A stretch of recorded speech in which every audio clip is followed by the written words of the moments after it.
Good morning, everybody, and welcome. It's the Front Porch, WBOK. Your host, Real Brian Banks. On the other side of the glass, Brother Jared Bro, bringing it to you right here on this 11th day of June 2026, right here on this Travel Thursday. And we certainly want to thank all of you all for joining us as we begin today's episode of the Front Porch, emanating from the historic campus of Xavier University, from our studios right here at the foot of the overpass on South Norman C. Francis Parkway. So you know we home. The address you ask, www.wbok1230.com. If you want to stop by, grab yourself a comfortable chair, a mug, or a tumbler of your favorite frosty or steamy adult beverage. Mind your manners, though. Say good morning and kick it with us for the next 3 hours as we continue to examine this world through a 504 focus scope. And of course, the top-ranking way we love to hear from each and every one of y'all is the WBOK Talk Line. 504-582-9422 is the number. Holler at your people. Let us know what's going on with you. It'd be a pleasure to talk to you all the time. It is, especially on this Travel Thursday. And I was listening, that was a great song selection that Jared played, that Earth, Wind, and Fire live. And he was playing that, I was saying, I said, boy, you know what? I'm old because I heard Philip Bailey hit that note. And I heard Maurice and all them boys. I was there. I was in the dome more than one occasion when that album, the tour, that version came from. Saw that tour. That tour came to New Orleans. All the tours came in. Y'all know that. If they was banging, they brought themselves down here to the Crescent City, and that was one of the best shows ever. Incredible shows that Earth, Wind, and Fire used to do to live up to the name. I mean, pyrotechnics and magicians, people floating in the air, and magic, and the music just banging. World-class musicians, real music, nothing piped in, no recorded. The high notes being hit by Philip, the harmonies being sung by Maurice White and Verdine and everybody else. Those were genuine. Those were there. I was in the dome. And I remember watching Philip sing Reasons, which was just live and just, I mean, note for note, and you knew that was not. I mean, I hadn't even heard. I didn't know what auto-tune was. I'm sure that maybe there was somebody on the cutting edge of the industry that may have had an idea, an inkling, but at that time, no, you just had to bring it. And oh my goodness, what a performance.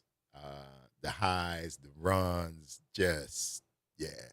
I get goosebumps just thinking about it, man. Brother, when they were at their peak, when Earth, Wind was,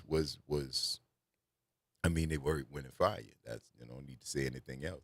But to see him live and to be able to, and that one song brought me all the way back, man. Brought me all the way back. The pyramid shows,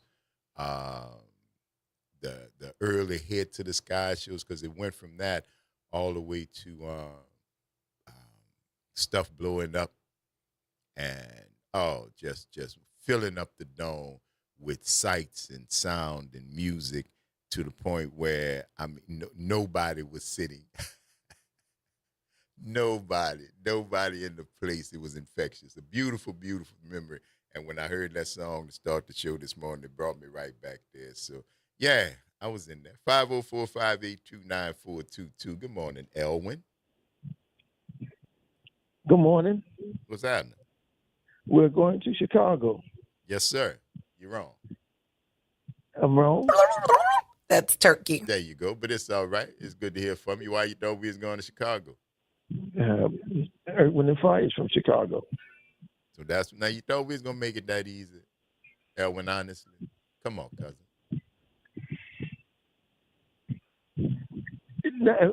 I'm just telling you. All right, I got you. But no, it is not correct on Chicago. the guest side. No.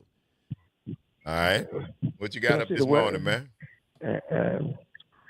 I'm about to go out somewhere. Oh, I ain't gonna get in your business. I ain't gonna ask you where you going or who you going with or nothing like that. What came in?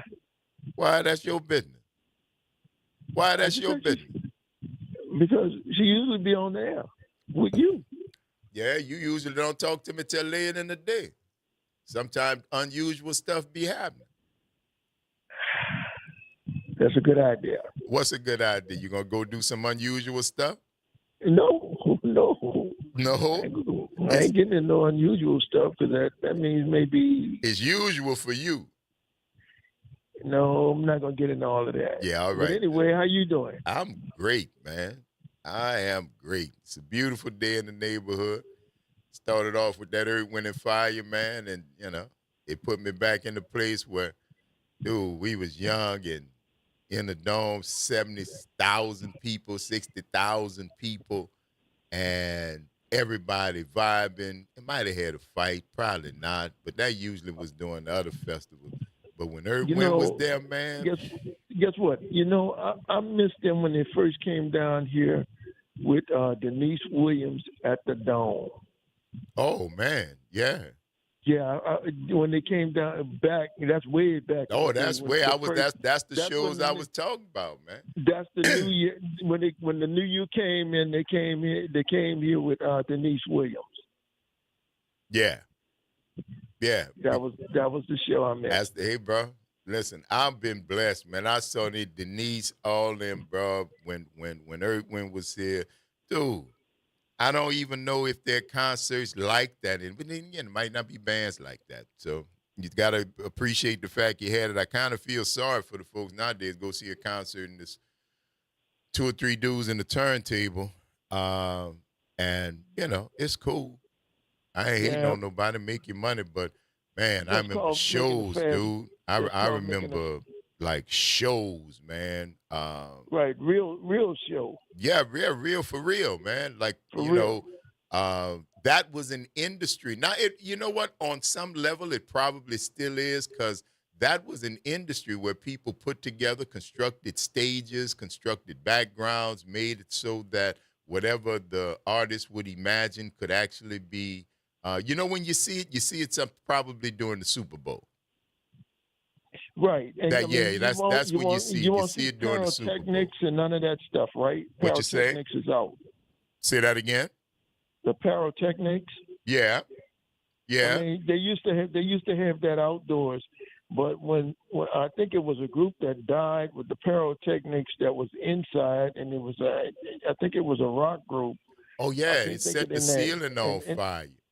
Oh yeah, I remember that incident. That was oh man, I can't remember the name of the band, but what happened was the venue that they were playing in had, I think for sound reasons or something, the ceiling was lined with some cloth or something, and had been there for a long time and was served to, dampen the sound, to make the sound better in the place, but it was cloth.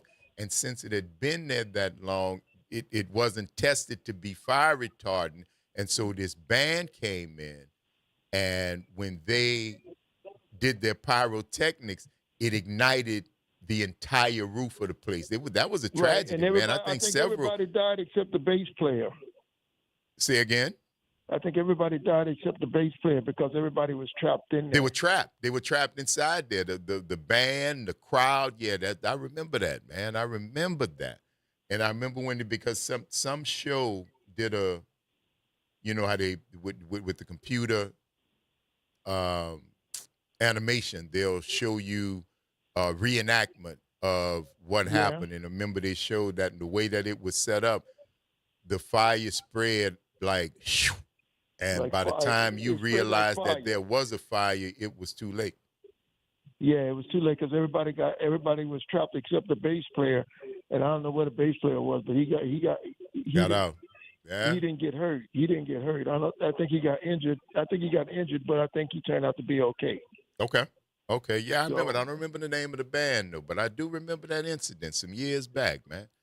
Some years back. Yeah, the ceiling caught on fire and all them people passed. And everybody was trapped in there. Yeah, I remember that. Yeah. So yeah, man. How did we get on to talking about that? Oh, Earth, Wind and Fire. Earth, Wind and Fire. Pyrotechnics. Yeah, that's what it was. Yeah, that's what it was. Fire. And I think right after that they banned in a lot of in some places in smaller arenas. Because I remember when I saw Kiss at the warehouse, they had the dragons up on top of the speakers, and the dragons shot flames out, dude. I remember feeling the heat. This wasn't no. This was in the dome too? About 40, 50 feet over the crowd. Two big dragons when Kiss had. Oh, dude, that was a show in the warehouse. Yep. Oh, I remember the warehouse, man. Yes, indeed. Do I remember the warehouse? The warehouse was a hell of a venue. The warehouse, you had to sit on the floor. That was a hell of a venue, son. I was staying up. Stand up. They ain't had you either had to stand up or go to them little bleachers around the wall. That's all they had. It was no frills, baby. Nothing but music. Right. I got to take a break, though, cousin. All right? All right. We'll talk back at you. It's Travel Thursday. All right, brother. Later. Like I said, Joe, you tuned into the Front Porch. WBOK is what New Orleans is talking about all day long. Stick and stay. Y'all don't go nowhere. We got to take this quick break, and we're going to see you on the other side of it.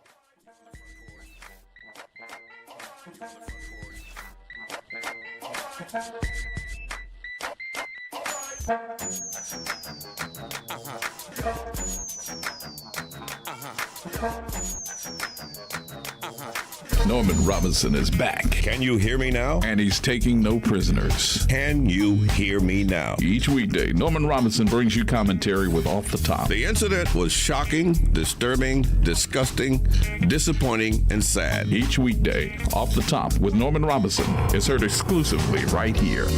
It's Off the Top with Norman Robinson on WBOK 1230 AM. Thursday morning, I'm Daryl Forges with WDSU News, and here's your headlines.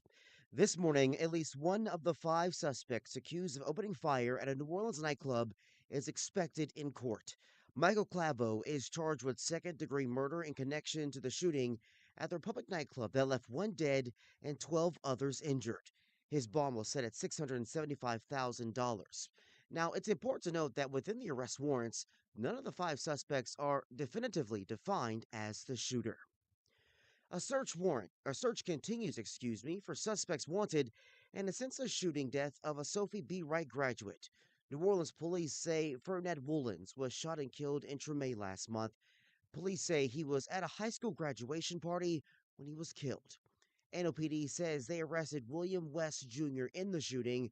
He's facing 1 count of second-degree murder. All right, you may soon start to see self-driving cars on the streets of New Orleans soon. City Council discussed bringing Waymo to the city, and testing has already begun.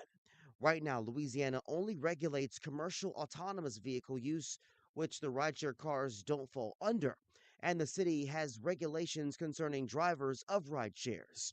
Waymo says the earliest they could be up and running is 2027, but council members are not sure that will be enough time to fix infrastructure issues. I'm Daryl Forges, and that's your headlines for WBOK.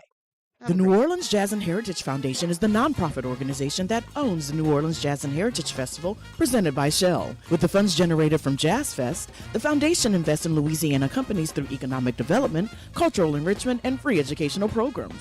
To learn more about what the New Orleans Jazz and Heritage Foundation does, please visit www.jazzandheritage.org. Hey, Delta Utilities natural gas customers, your new and improved online customer service experience is here. Visit mydu.com to track your usage, choose convenient payment options, learn how to read your bill, and more. If you prefer to pay in person, our customer payment centers are open and ready to serve you.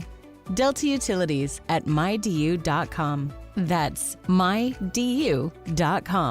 Improved customer service with you in mind. You're on the front porch with WBOK 1230 AM.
Welcome back, y'all. This is the Front Porch, WBOK. I'm your host, Greg Bryant, right? And I'm your host, Kimber White Dupree. Hey, y'all. Brother Jared Rose on the other side of the glass, bringing it to you right here on this Travel Thursday. Another Sonic breadcrumb has been dropped on the road. Give us a call. 504-582-9422 is the number. Let us know if, in fact, you know what our destination is. We've already had a call from Elwin, who guessed Chicago. So don't call back and guess Chicago. or do. I mean, whatever. If you'd like. Yep, I'm not the boss of you. You know. How you doing, honey? Sore. Oh, workout. Yeah. Thing, dealio. All right. Yeah. All right. That's good. I didn't hate it. And I can already tell what the effects are going to be. And I'm going to be a real menace then, for real. Okay. Is that the goal? No, it wasn't. But I mean, now I got to find a reason to convince myself to do that. But I love it. I did. It was better than I thought in terms of when I think of people who train you, they're going to give you the gym bro stuff. And I hate that. That's why I don't like to go to the gym. You know. Okay. I don't know. Have you ever seen like the fitness enthusiasts that like do the encouraging of like, and you can get in shape. It's satire, parodies of No. These are people real, who really do that, and that kind of it would talk irritate. to me. Yes, Yeah. No, it annoys the hell out of me. I don't like it, and I'm already knowing I've worked out over time, and I know I don't like doing it. So that's why I've avoided going, because I'm like, yes, we're gonna see the same thing. It wasn't the same thing. It was a lot more creative, and also while I was in there were different exercises that I was like, this would be good for dancers. Okay. All right. You're almost customizing the right. Yes. So I was like, this could be good for dancers because, and we talked this through. I was like, because kids who are dancers now, kids don't do like PE. Yes. The muscles that you need them to engage, they don't engage because they don't play. Why they don't do PE no more? No money attached to it. Huh? All right. We'll move on. Yeah. I have words. We'll move on. But yeah, so I was like, these exercises would be good for, this would be good for turns. This would be good for jumps. This would be good for control. And so, and he had different things that were not machine thingies. Okay. Now he does have machines that are there, but they're for a specific purpose. Okay. And so the different exercises, it was like, oh, I could use this for this. Oh, I could. It's useful in something that I desired to continue to maintain some ability to do. Okay. So yeah, shout out to him for that. Thanks, Davlin from Drive Sports Performance, and he does things for seniors. So we're gonna get him over here and talk about some of those things that he did. You looked at me when you said that. I didn't look at you. I looked down. You looked at me in the reflection of that. I looked down. All right. All right. So now you're just reaching for straws. Right. Anyway, he does things for seniors, and I think, like, as we are continuing to do back porch things, maybe some of these things can include health related items and health participation for our listeners. Absolutely. And another reason for us to get together. But absolutely. Yeah, I didn't die. I did not die. Oh, okay, so this is one thing that you'll appreciate. Okay. And this is good for me to know about myself. So I have always had a lot of strength from the waist down. Okay. My arm strength varied based on what activities I was doing. So dance, very body weight resistant. I could like invert myself and support myself on my arms. Okay. But I've never been like a weight lifter kind of person. So there were kettlebells involved and weights and I don't like it. So, and then I sat on this block and I was like, it's the music. I said, I'm tired of hearing these dudes in my ear put some Megan Thee Stallion and Doechii on. I don't want to hear. And it was New Orleans rappers. You can't put. Oh, you're in. I see what you're saying. Mm-hmm. You can't listen to your music. I can't listen. No. Yeah. I mean, but you don't have a playlist that just for you. Mm-mm. Okay. Mm-mm. Okay. So I was like, I don't want to hear these dudes. Okay. I don't want to hear these dudes. So put some Megan Thee Stallion and some Doechii on. And he was like, oh, that, like, sarcastically, I'm talking about you, sir. Oh, so that's going to do something. That's going to motivate you. And I was like, let's see. Never know till you try. Hello. Right? And that made a huge difference in the language and words that I am willing to push through. Yeah. And I don't want to hear no dude talking, boy, shut up. Okay. Yeah. No, I understand. Let me. You got to be in a good headspace if you're going to get the best out of your exercise. Yeah. And if it's distracting, that's not going to help. It wasn't distracting. It was just irritating. Yeah. It was like, that causes and shut up. That's distracting. But it's all right. Did he change it? He did. You? There you go. And that's how I got through the rest. Yeah. Because I was like, oh, okay, yeah, she's talking what I talk. All right, let's go. Because hearing the dudes, it was just motivation.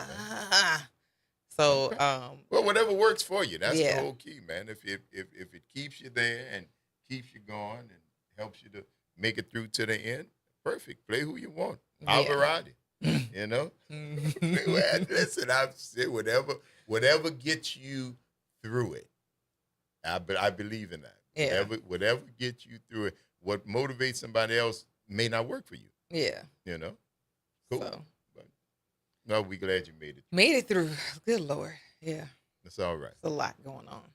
We were talking this morning and we opened the show with Earth, Wind, and Fire. Which one? Live Devotion. What did we play this morning? What did we open this? Devotion, right? Yeah. It was Devotion. The live version. Yeah. Go on, clap your hands, everybody. It's all right. What I was saying was I actually saw that tour. Huh? Tour, really? That tour, that live album was taken from. Oh, that came to New Orleans. That's why I was saying, because it put me in a good place, because I was like, damn, I literally saw Philip Bailey singing. I saw Maurice, the whole Earth, Wind, and Fire doing their thing and making it, and right there in the dome, 5 minutes from here. 5 minutes from here. A couple of times I saw Earth, Wind, and Fire, but that was that tour where that album came from, live. We saw that here. That came here to the city. Yeah. And it put me in a good place, man. So then the conversation went, he wanted to know, Josh, who had the best falsetto, Philip Bailey or Prince, right? And I saw both of them. I think Prince had the better range. Philip Bailey, though, has the more, because he's still holding some of them notes. So I don't know. I get the feeling. I've seen both of them, and y'all know I'm a Prince fan. Yeah, I mean, but he could sing the piano. He could sing. I think, Prince but at a point, though, I think, Philip Bailey surpassed. And he's still holding them, because as you get older, your voice, you lose those higher notes. Or they fade, or they're harder to get through. And yeah. Now that's just a one category comparison. Just the falsetto. Right. Just the and in that category, no, I think Philip Bailey wins it. I think Philip Bailey wins it, hands down. For me, not it's close, but it's not a question. Over a lot more categories, Prince is gonna sweep him in, but yeah, not in that one. Hey, Chuck, no, it wasn't bounce music, but it was New Orleans rappers and definitely Southern men rappers, and I was tired of hearing them. That's more or less what it was. It was, I don't care. Hush. There you go. That wasn't for me. Playing some Devotion, man. No. Then I just won't dance. Yeah. Yeah, that's. See, and that's what when I watch is I need music that's gonna keep me going, and it's music that I like. Right. That's why it's. No, I need almost grunge, angry music when I'm working out to do those kinds of things. Yeah. And a good trap and gospel mix will get you through like a really hard workout. I go old school. I got all them. That's okay. Because I'll be trying to listen to the other music, and I just need to feel it. I just, you know what I'm saying? I just need to let it hit me where it's hitting me, because I know it already, and it'll get it. But if it's something that what did he say? Oh, then I ain't concentrating no more. Yeah. So, but it's always good. Get out there and do something. Yeah. Yeah. I mean, as aging, but I mean, how old is he? Like. Oh, listen, I'm not talking about now. I'm talking about before auto-tune. Uh-huh. I'm talking about when the whistle, like Mariah Carey, those who when she hit those whistle, Minnie Riperton.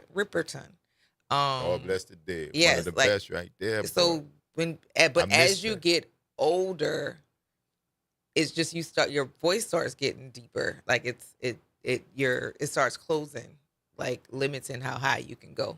Well, but why he did it was for 7 lifetimes. if it's going away right now, because that's what I'm saying, man. It was a gift well used. Oh my God! I mean, right there, and just hit it, and the harmonies. Because Maurice wasn't no slouch, right? No. I mean, you had a choir. Everybody sang. Everybody sang well. I think Earth, Wind, and Fire is how I got the appreciation for singing bands. Yeah, I love to hear Southern sing and then go back to playing. That is, and harp, different parts in the heart. Yeah, I mean, to hear a band that sings, that's what made Switch so unique and awesome. Yes, you could play music and you could sing. And you could switch instruments. I mean, like, hey, you could sell me for $1. There you go. 504-582-9422. Good morning, Elwin. Are we going to Detroit, Michigan?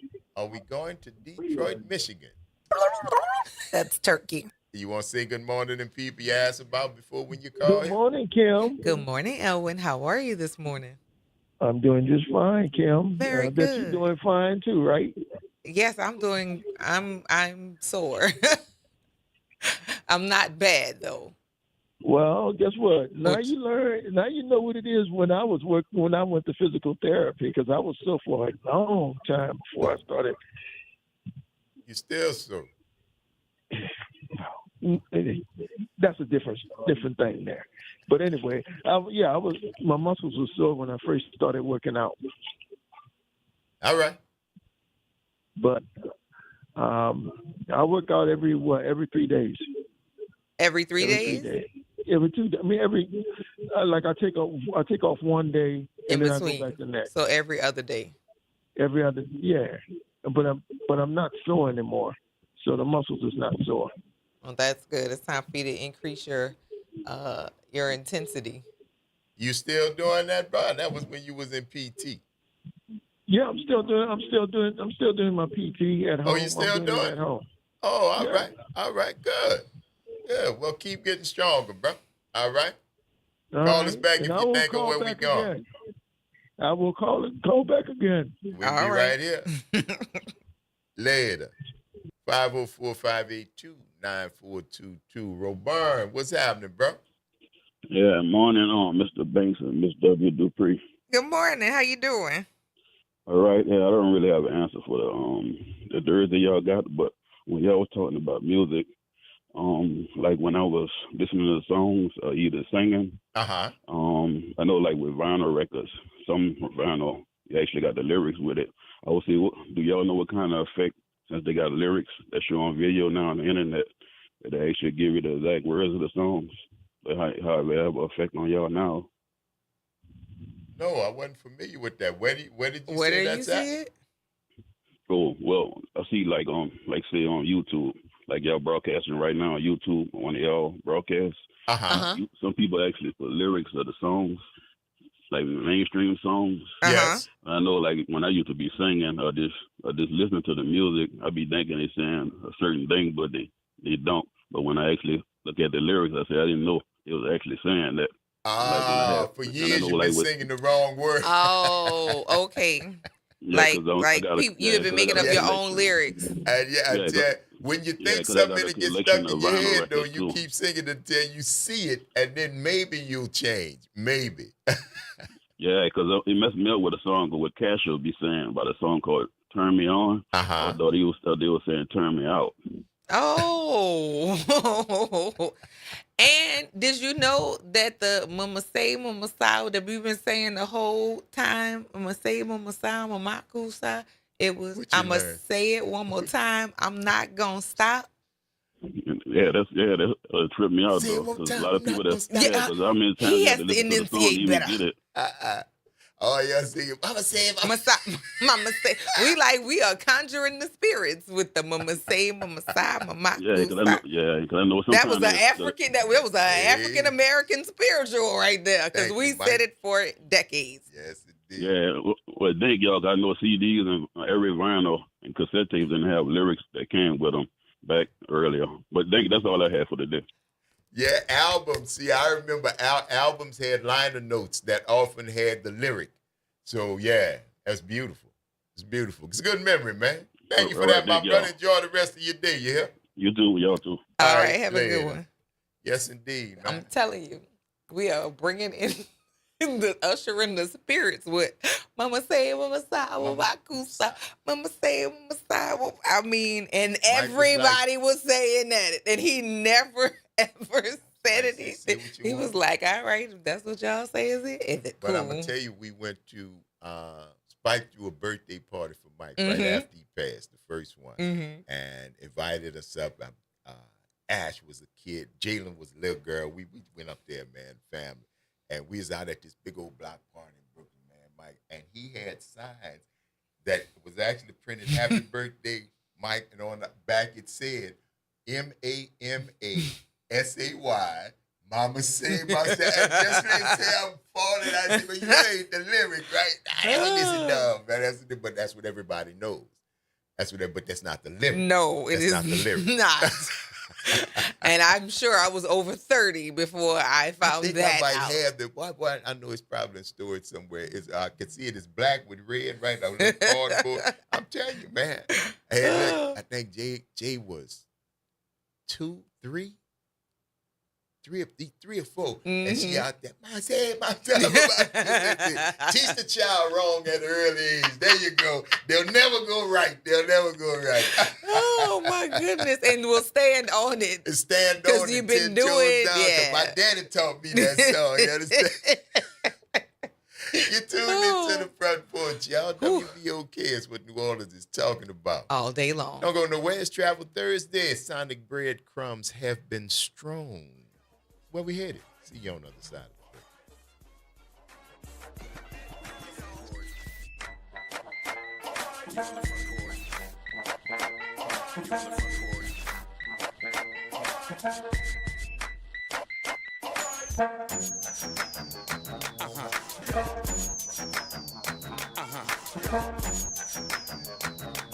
This is your news update for WBOK from WDSU.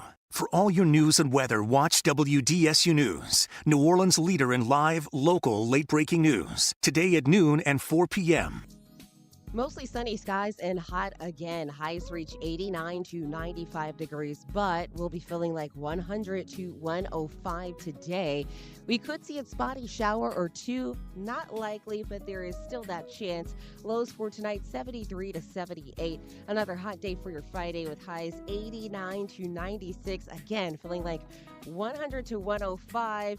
By next week, though, more rain chances back in the picture. From the WDSU First Warning Weather Center, I'm Raven Richard. This is Monica Pierre along with Sally Ann Roberts Daybone, co-host of Your Power is On. Tune in Sunday mornings from 7 to 8 a.m. for music that feeds the spirit. Get your Sunday on. Right here on WBOK 1230 a.m. and WBOK1230.com, the station you listen to all day long.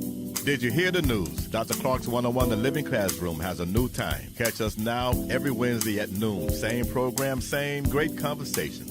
Just a new time. So catch Dr. Clark's 101, The Living Classroom this Wednesday and every Wednesday only on WBOK. What New Orleans is talking about.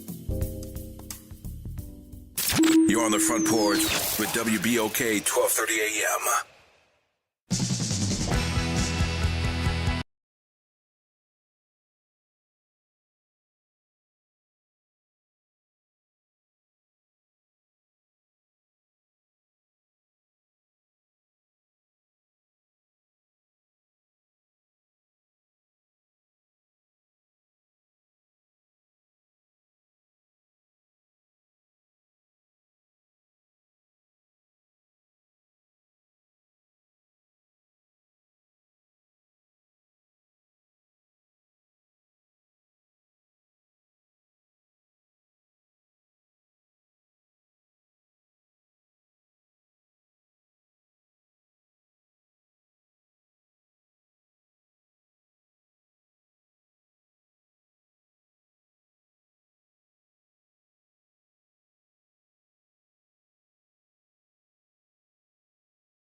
Welcome back, y'all.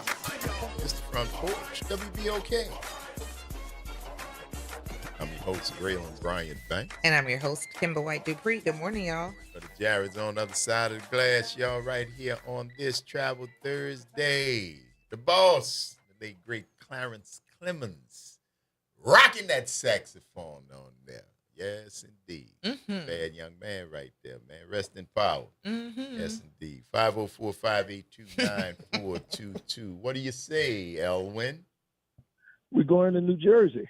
Are we going to New Jersey? And what made you think that we turkey. were going to New Jersey? Why you thought that, bro? Because you're playing Bruce Springsteen. He's from New Jersey. But didn't you say Earth, Wind, and Fire Was from Chicago? Yeah. So what is the nexus between those two places? I don't know. What's the difference between them? I mean, they fall from each other. Okay. Good enough, boss. Thank you for that, yeah? You're welcome. All right, baby. All We'll right. talk back at you. Later. You got a lot more cities you could guess here. Yes, indeed, Joe. Born to Run. Y'all know who that is. Goodness Springsteen, gracious. the boss, went off on the current administration doing his last concert, too. Oh. A lot of people are speaking up about it. More people against it. Speaking of more people, do we have more people comments, Jared? Do we have one of those videos queued up? Let's go with the Asian. Pick the lady first. A lot of people got stuff to say right now. Who is that? You're gonna hear it in a few.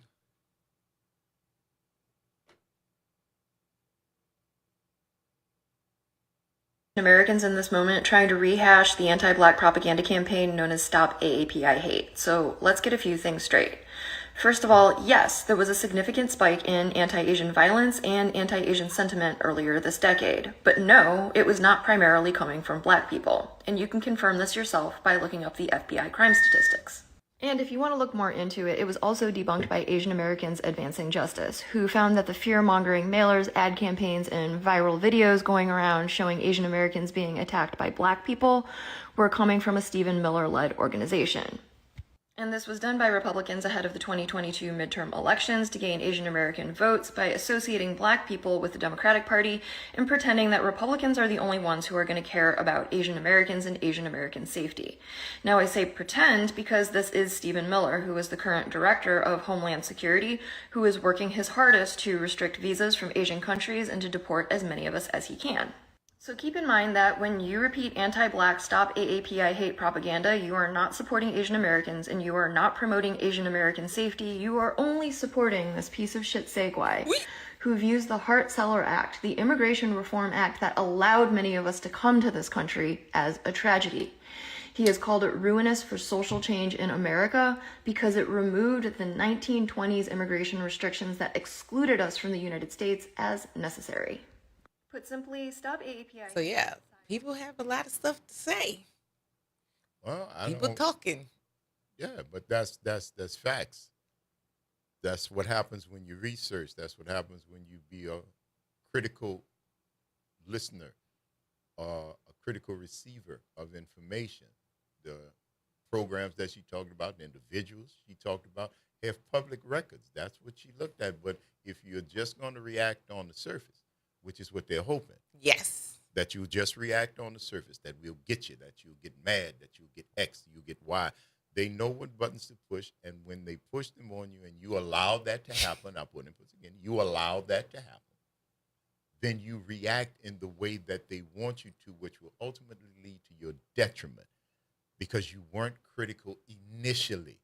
It's too late now.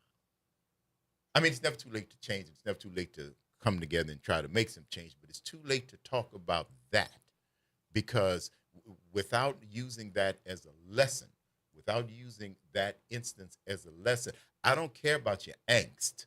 I don't care about the fact that you are beating yourself up because you've got buyer's remorse, because you've been conned, because you've been politically scienced out of your own best interest. I'm not interested in that. Did you learn the lesson that would help the masses to do better? That's what I kind of heard there. That's what you're bringing it to your own people, which is great. I don't, I don't need to hear it. And I sure am not going to serve as either your therapist or your priest. Come on. So you go right ahead. You go right ahead. And I love it. Don't get me wrong. I am supporting it. I am encouraging it. I'm not poo-pooing it or sending it away. I'm telling you, I love that. I love that. Because when you see the game that's been playing and you see how it's been played on you, and now you are willing to tell your people, not me, I've been hip to the game. I've been trying to tell y'all.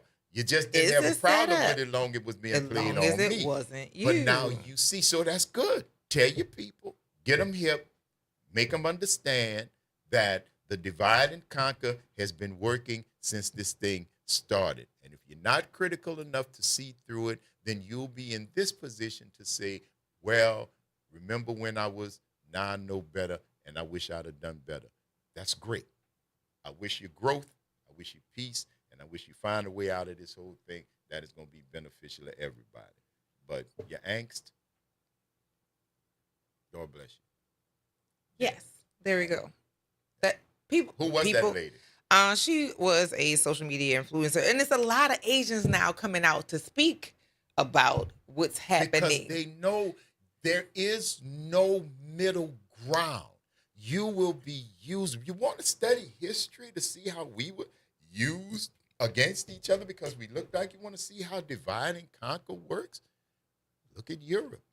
It's the Front Porch. WBOK is what New Orleans is talking about. All day long. Don't go nowhere. Y'all stick and stay. It's Travel Thursday. Where we headed? We'll see y'all on the other side.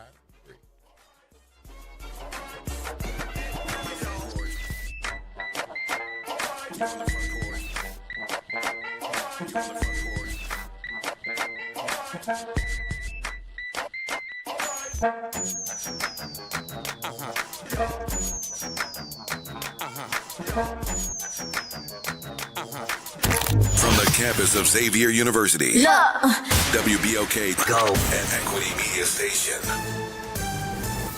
I'm Bree Wood with BIN News Now. New York Governor Kathy Hochul is pushing back after border official Tom Homan threatened to increase ICE operations in the city. We are very focused on helping communities be safe, and local law enforcement should be working with ICE to help remove criminals. Hochul says her policies focus on public safety, while Homan argues limits on jail cooperation will lead to more immigration enforcement in neighborhoods.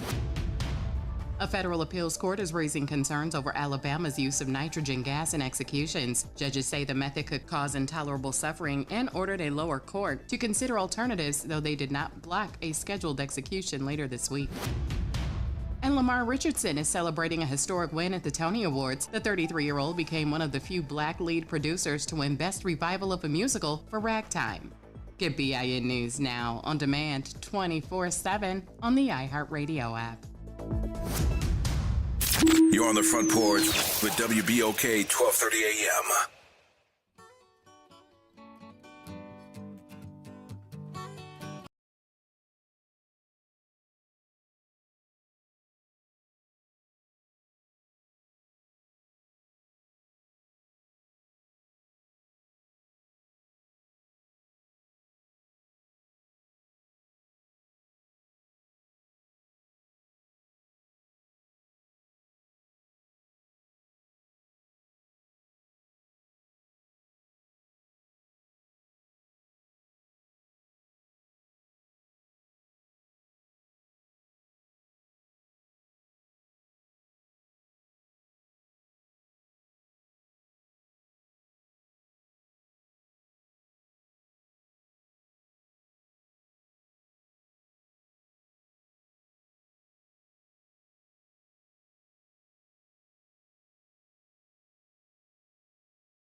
Welcome back, y'all.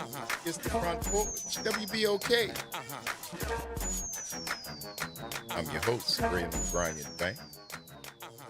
And I'm your host, Kimber White Dupree. Hello. And that's Brother Jared on the other side of the glass, y'all. Thank you for rolling with us as we move into this second hour of today's episode of the Front Porch, continuing our broadcast from the idyllic campus of Xavier University, from our studios right here at the foot of the overpass on South Norman C. Francis Parkway. www.WBOK1230.com is the address. Or you can hit us up on a talk line, 504-582-9422. Travel Thursday. Where are we headed? Where we going, man? The sonic breadcrumbs have been dropped. I'd like to know what you think. Good morning, Pam. Good morning, Front Porch family. How are you? Doing good, baby. How are you? I'm doing good, trying to keep cool in this heat.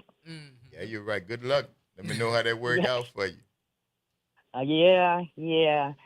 I want to take a little guess. You want to take a little guess? Take a medium-sized guess. Okay. All right. Okay, I'll try that one. There you go. Have we traveled to the Hormuz Strait? To the Hormuz Strait. Very interesting answer. To the Hormuz Strait. Why the Strait of Hormuz? That's Turkey. What'd you say, Kimber? Why the Strait of Hormuz? What? I was thinking, okay, sitting on the dock of the bay, and then Born to Run, things like that, Ventura Highway. So I just went off because I was thinking of Orange Jackrabbit and what he calls himself doing. So I just went there. Okay. All right. Good enough. Thank you for letting us into that process, dog. There you go. All right. All right. I'll call back, guys. All right, baby. We're talking back. Talk to you later. 504-582-9422. Travel Thursday. Where are we headed? Good morning, Elwin. Are we headed to America? Show us America. That's Turkey. Thank you, Elwin. You figured if you wasn't going to get a specific city, you just cover the whole damn country. There you That's go. right. Thank you, boss. All righty. Keep listening. All right. Later. Okay. That's, I guess, I don't know. America. Yeah. Yes, indeed. Somebody Mark, said, didn't you just work out? and what does that have to do with anything? I don't know if you saw my video. Your girl is straight, okay? I'm good. I am good.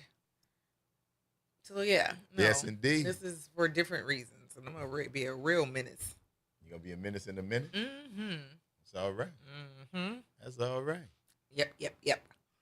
So, Josh said, I'm not eating at Chinese Kitchen in Manchu no more. No Karate Kid and Rush Hour movies won't be watched by me. I mean, so this is the thing. I wanted to talk about this, right? What's that?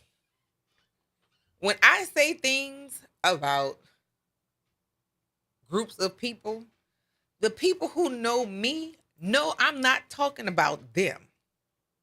For instance, when I say all men or I say men, the men who don't do the things that I'm talking about don't have nothing to say.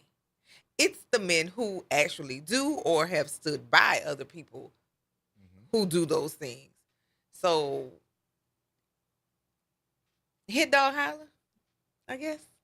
Okay.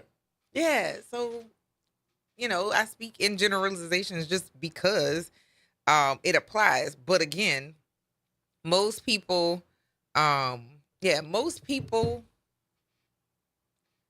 know who you're talking to. And the ones who participate, just like when you call white people who are racist, they get all, but you do this. And I'm not talking crap about you. I am describing what you are doing. I mean, that's the thing that we got to get away from the fear of hurt feelings. Everybody in this thing grown. I've been saying for a long time, you can hurt children's feelings. Once you get to be a certain age, I can't be responsible for how you hear my truth. I don't know if I all the way agree with that.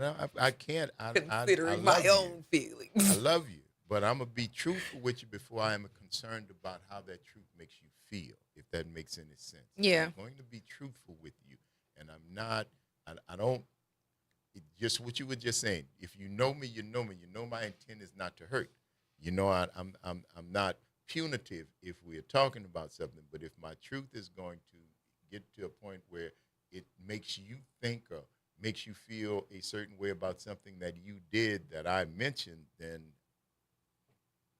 the fear of how you might feel won't overweigh my need to tell you, because I think telling you is good for you. That's what I think. Mm-hmm.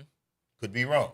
You might tell me and get on about your business. And you could. And which you is fine, because it's I'm not, glad that I get everybody it. is doing and showing exactly I get it. who they've always been. Well, no, because that might just be, I'm not going to give you that, because in this one instance, when we had this conversation, it might have hit to the point where you react that way.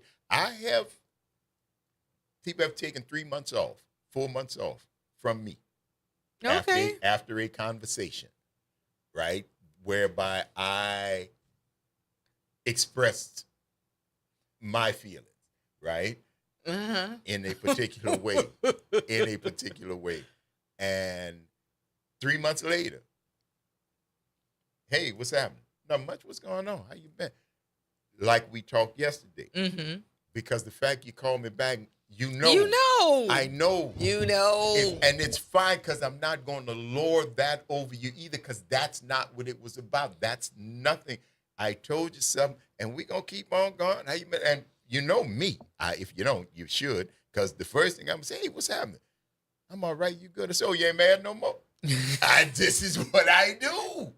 You think we're not going to acknowledge? I am so glad you have never said that to me. You ain't mad no more? I am so glad. I was mad at die. me. You were mad. You were mad at me. You got mad at me, but then you realized that what I told you was not only truthful, but helpful. But people come back and tell me that all the time. Which is fine. I'll be here when you come back. But if I was the kind of person who put the idea of your feelings in front of my need to tell you the truth since you brought me in your business, then I wouldn't be here for you to come back to. I never would have gotten the chance to tell you. You would have went on and made some more mistakes and done some things, and I'd have been like, "Ooh, I wish I'd have told you." I don't walk around with them kind of regrets. If you ask me, I figured you won't know. You want to know. And I'm going to tell you what I know. I'm going to tell you what I know. Period, stop, full into that. Because I didn't come up to you and listen, hey, how's your life? What's going on? Any advice I could give you? Anything going on? Anything I can help you with? I'm a freelance philosopher and life coach. So I don't do that. We're in the conversation. People come to me and we're talking. We're friends. You say something, and you know, if you've been around me, you know I'm going to. You told me because you know I am. Can we just be honest about it? You told me when you call me, you know it's time for the foot. When you know you've been not doing what you need to do and you call me, you know this. I'm not a pet 'em up. I'm not that dude. I will. I'll hold you. But we going to talk for real. We going to talk for real. Hurt feelings and all. Tears and snot. Yeah, all that. We going to talk. I feel attacked. We going to talk for real. You're not going to run. You're going to talk for real. We going to talk because that's the only way we going to grow. That's the only way we going to get a chance to go where we going. I love you too much to try to BS you. I won't even play with you. Proverbs 14:7. Go forth. That's me. I'm leaving. That's me. I'm leaving. I'm not going to talk to you. I'm not going to play with you. I'm not going to waste no time, no energy, no nothing. That's my response to that. Not to try to change you, not to try to get angry with you. No, I'm going to go. But if you're my people, if I care about you, oh, you get it all. And you're my family, both barrel. You're wrong, you're wrong. I'm my grandmother. You're wrong, you're wrong. Miss Mabel, women, and my Uncle Sonny. You don't want me to go Uncle Sonny on you. So, but all of those are encompassed because they were brutally honest. Look at you first. Now what? Got everything to say about everybody else in the world. My God. Got everything to say about everybody else in the world. Lined up one side of the street, down the other side. Come in with this mirror. What you got to say about this one right here? All of a sudden now you're rendered mute. I come from people like that. You first. You first. Now what? It's them three fingers, that old saying. One at you, three at me. You. Mm-hmm. Three at me, one pointing at you, three pointing at me. So, first do you, man. First pick you up. World gonna change, I promise. 504-582-9422. Pamela, hello. Yes, Mr. Banks, I'm back. Okay. I want to try again. Now, I'm going to tell you why first I'm going to say this. The other day we were talking about the gator situation and stuff like that. Then I was thinking about Mr. Otis Redding sitting on the dock of the bay. And in Ventura Highway, there's something about gators. So have we traveled to a swamp? Have we traveled to a swamp? That's turkey. I got it. All right, love. Okay. Thank you for that. I'm going to keep listening. Keep listening. All right. 504-582-9422. Elwin. Are we headed to California? Are we headed to California? That would turkey. be in America, so that's a good try. Keep listening. All right? Later. I'll try again. Alrighty. Yes, indeed. Cam C. Mabel was brutally honest, all caps. That was Miss Mabel. That was another one of my grandmothers. Mother of the church, solid as the ground you're standing on. And I'm telling you, baby, a level of truth and brutal honesty that you know was wrapped in love but came in a box where it had nothing but cuss words written. Yeah. Oh, I'm telling you. Yeah. But you knew the love. You knew the love was pure and it didn't worry about how you felt. You gonna know I love you. You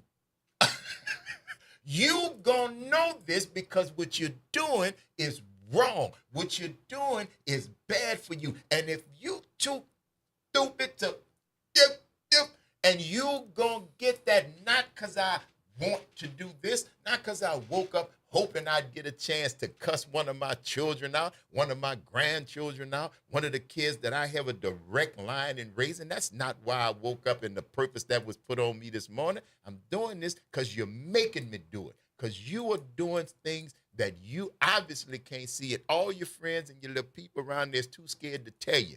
I'm not. I love you more than that. I love you more than how I care how you feel about me in this moment. You don't like me? Good. You hate me? Good. You wish I would die. If I die, you jump off the roof. Play with me? Play with me? I know you're mad at the time, but again, if I was the kind of person who cared more about your feelings, it's not that I'm unfeeling. That's not the case at all. It's probably 180 degrees different. I do feel. So I don't want you to have to feel. I'm empathetic, but I will tell you about yourself. But that is, I have long held the idea of I love you to fight with you, for you. And I don't understand people who dress up what they have to say in so much fluff that they miss the message to keep from hurting your feelings. To keep from hurting your feelings. Where I could go straight to it. Yeah. I can go straight to it. And your feelings be damned. And I don't mean that because I'm looking to hurt you. Mm-hmm. I want to see you get better. I want you to see you get better. So I'm not going to let how you feel or what my words may make you feel like stop me from telling you that you're living in a dangerous place, that you're doing some dangerous stuff, that I don't like the direction that you're moving in, and I'm going to tell you because that's how I feel. I hope you like it. I hope you know. It don't matter.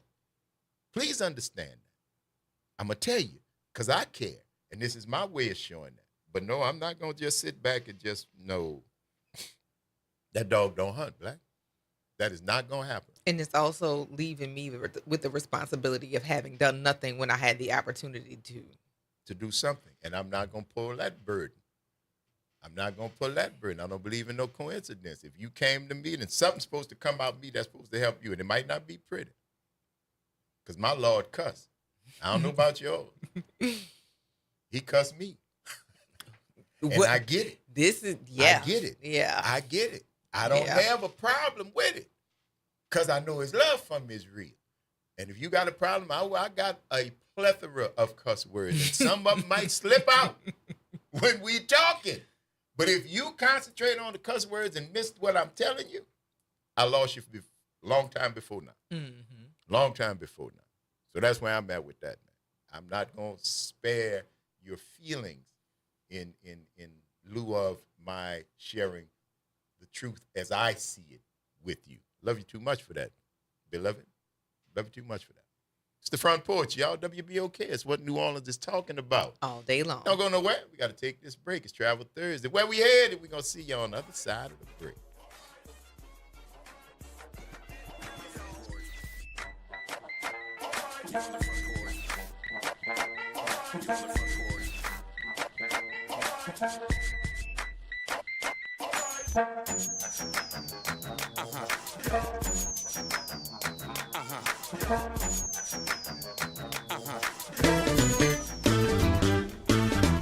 Hi, I'm Leo Jackson, host of Sunday Gospel here every Sunday morning, 5 a.m. to 7 p.m. and 12 o'clock till 2 p.m. You don't want to miss this move of God. It happens only on WBOK. You listen to all day long. Good Thursday morning. I'm Daryl Forges with WDSU News, and here's your headlines. This morning, at least one of the 5 suspects accused of opening fire at a New Orleans nightclub is expected in court. Michael Clavo is charged with second-degree murder in connection to the shooting at the Republic nightclub that left 1 dead and 12 others injured. His bond was set at $675,000. Now, it's important to note that within the arrest warrants, none of the 5 suspects are definitively defined as the shooter. A search continues, for suspects wanted in a senseless shooting death of a Sophie B. Wright graduate. New Orleans police say Ferdinand Woolens was shot and killed in Tremay last month. Police say he was at a high school graduation party when he was killed. NOPD says they arrested William West Jr. in the shooting. He's facing 1 count of second-degree murder. All right, you may soon start to see self-driving cars on the streets of New Orleans soon. City Council discussed bringing Waymo to the city, and testing has already begun. Right now, Louisiana only regulates commercial autonomous vehicle use, which the rideshare cars don't fall under, and the city has regulations concerning drivers of rideshares. Waymo says the earliest they could be up and running is 2027, but council members are not sure that will be enough time to fix infrastructure issues. I'm Daryl Forges, and that's your headlines for WBOK.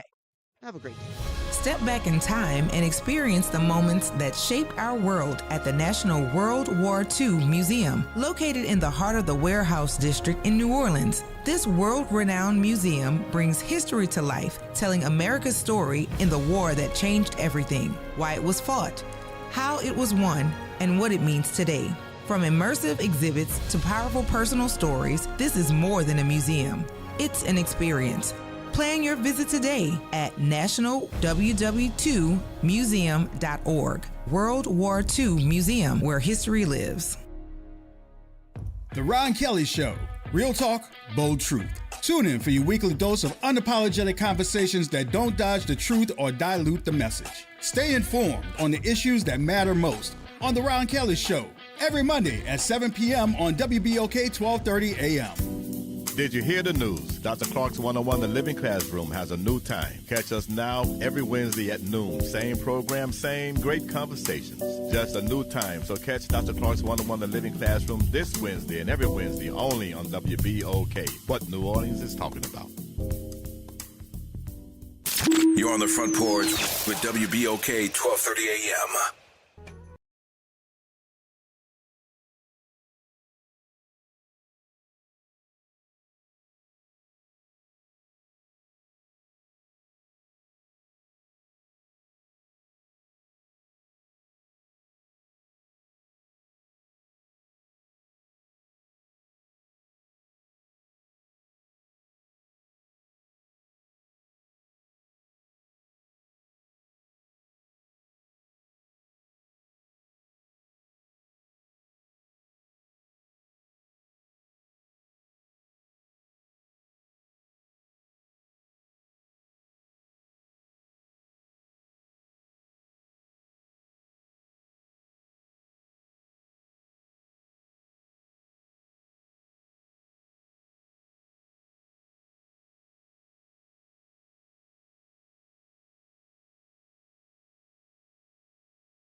And I'm your host, Kimber White Dupree. Hey, y'all. Jared Rose on the other side of the glass. Jasmine's here, too. We have Jay and Jay. She on the outside working on some sound wave things that I can see on the computer screen. But a little editing. She's doing a little editing, but she is here as a part of the team. Absolutely. Y'all know how we do. On this Travel Thursday, Lil William Bill, Smokey Robinson, right there. Is that his name? William, Smokey Robinson. People who knew him called him Billy. What? You never know Smokey Robinson's real name was William? No. No.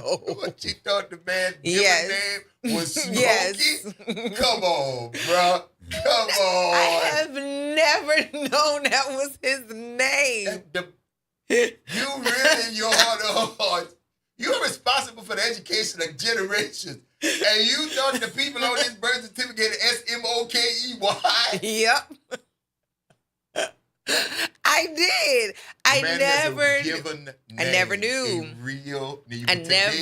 Yes. When you learn William Billy Smokey I Robinson. hate that that's his name. His name William Robinson. I hate that that's his name. That is awful. Why? You have shattered my child. Why would you make the man nickname is his real name?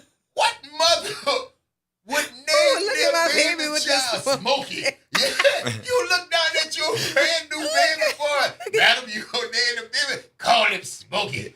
That's a nickname. Smokey Joseph ain't my fault. Stone grandfather Joseph Smokey Johnson. Look at my baby's eyes. No, his smoky eyes.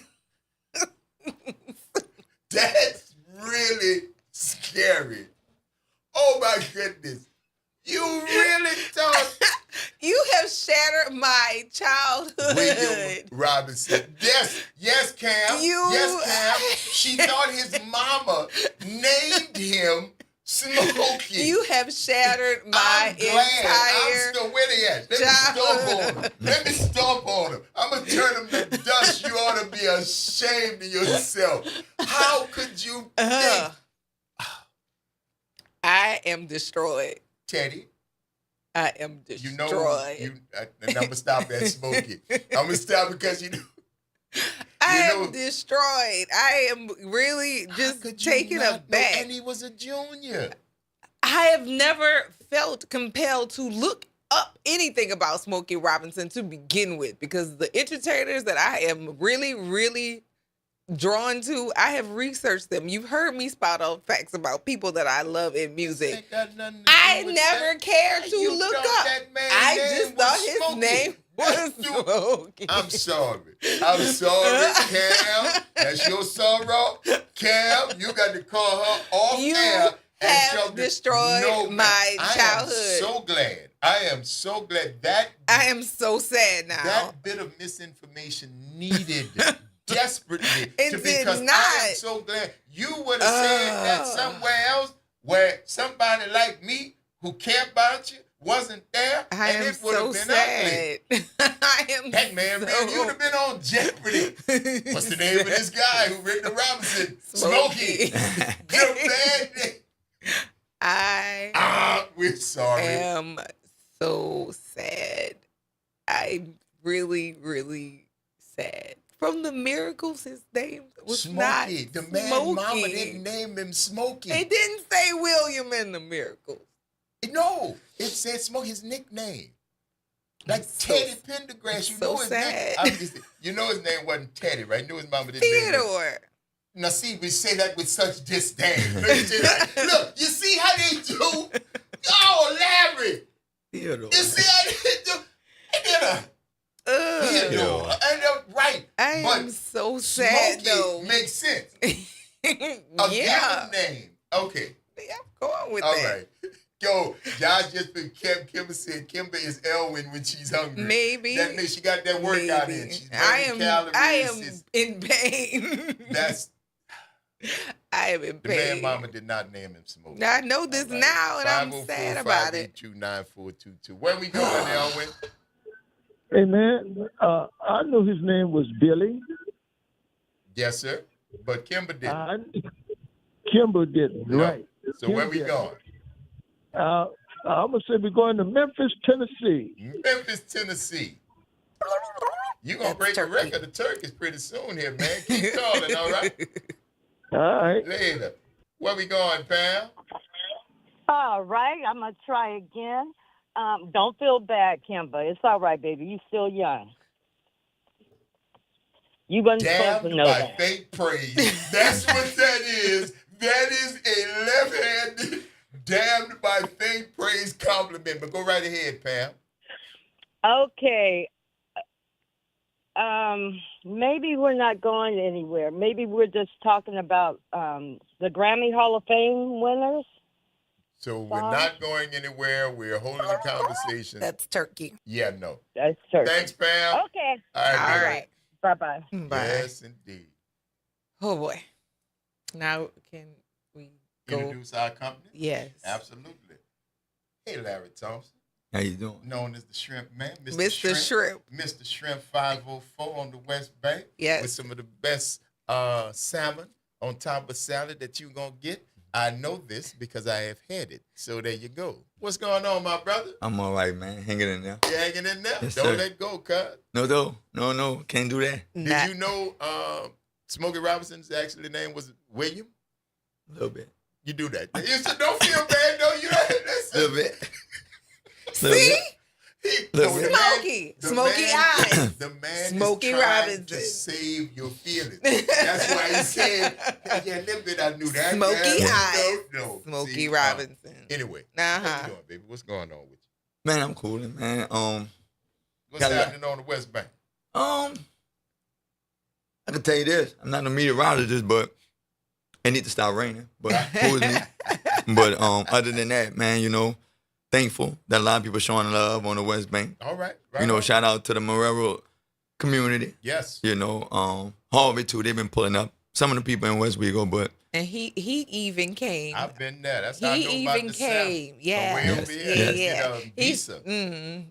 When I came across there, they had to stop, check me and everything, the dogs out and everything. But I made it. he made it. Yeah, he made it. He made it through the West Bank state line. That's right. That's right. Had to come and get it, man. Good stuff over there, absolutely.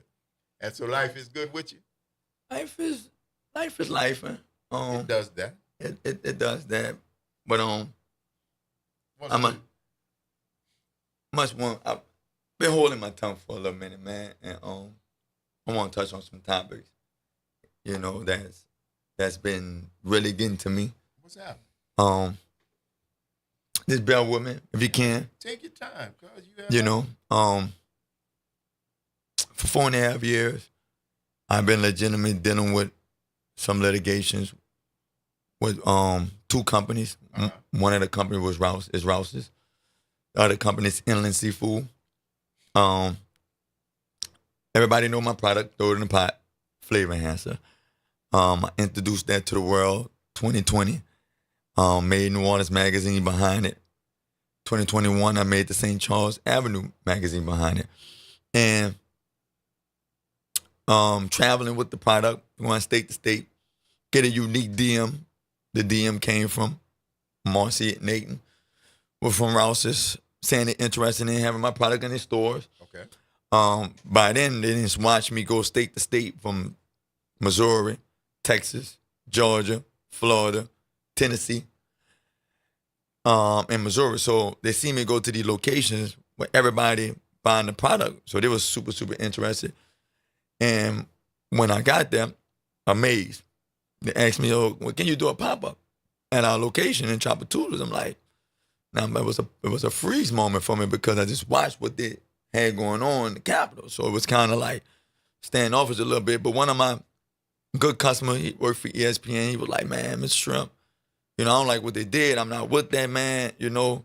But if you go into that store, I will support you." And I was like, wow, you know, I was hearing that from a different race to tell me that they respect what I do for the city of New Orleans and respect my product. And they were saying, look, we don't want to deal with them, but if you go, we'll deal with you. So put the product in wind up having a pop-up, was super, super successful. They loved it, put it in the store. So it was my actually ball liquid and my flavor enhancer in the store. Now the product is in the store and I'm doing pop-up, so now they're loving it. So it went from everybody loving it now and they're asking me to be in all their stores with the 2 products. When things got a little different for me, when everybody like, "Mr. Shrimp, you got this great boil, it's consistent, why don't you do a butter sauce?" One thing about me, I like to stay in my own lane, stay in cruise control in my lane. So I said, look, I salute to all the people that's doing the butter sauce. I'm going to create something different. So I created a sauce, the Mr. Shrimp sauce. When I created that sauce, I reached out to them asking them, can I put another product in the store? When I did that, they said, we're going to put a big meeting out. I wound up going to Shreveport, Louisiana. Okay. When I made it to Shreveport, Louisiana, like one big board meeting. I mean, they got the vice president of fresh. They have the vice president of grocery. It's I even met Donald's son. Okay. Briefly, so he in and out the meeting. So it was like about 12 of them. When they taste the sauce, they was outdone. They were like, wow, we never taste nothing like this in our life. They're like, it took us 7 years. They've been trying to create a sauce even coming close like this. And for you to create something that was mind-blowing, we want it. We want to mass produce it. I'm like, okay, well, we getting a little ahead of ourselves. We need to sign some paperwork. We need to do some NDAs or something. They're like, look, we're going to get with our people. First company they mentioned to me was Deep South Blenders. Okay. I told them I cannot go with them because I tried to go with them before and the NDA was too vague. It wasn't protecting me. So it was like, okay, well, I mean, how you hear about them? I said, because of the product, just like you guys were interested, they was interested in it as well. So it was like, well, since we believe in the product super like to the extreme, we're gonna introduce you to the people that makes our product. And I'm like, okay. They mentioned it was like, what, it's Inland Seafood. That's who makes our product. And they're located not just in New Orleans, but their main headquarters is in Georgia. I said, okay, no problem. So I said, when they send me the NDA, I let my attorney read it, and they were gonna go forward from there. When they gave me the NDA, I let her read it. When she read it, she was like, all right, Larry, this protects you. It's a Georgia NDA. So when I started the process, I signed the NDA. I had a Zoom meeting with their director of Inland.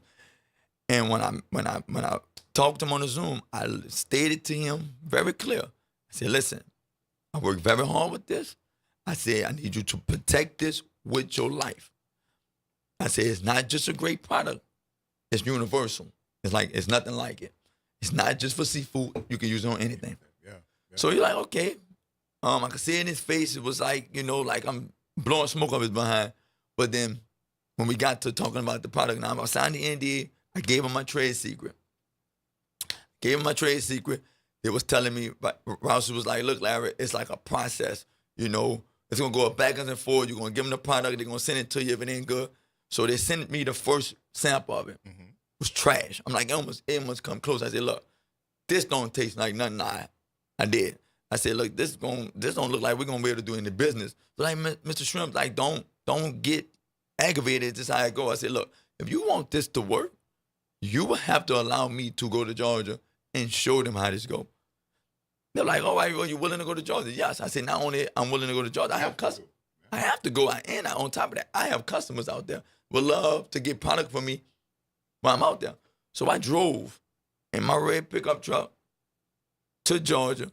Now, when I got out there to Inland, salute. They have a hell of a facility.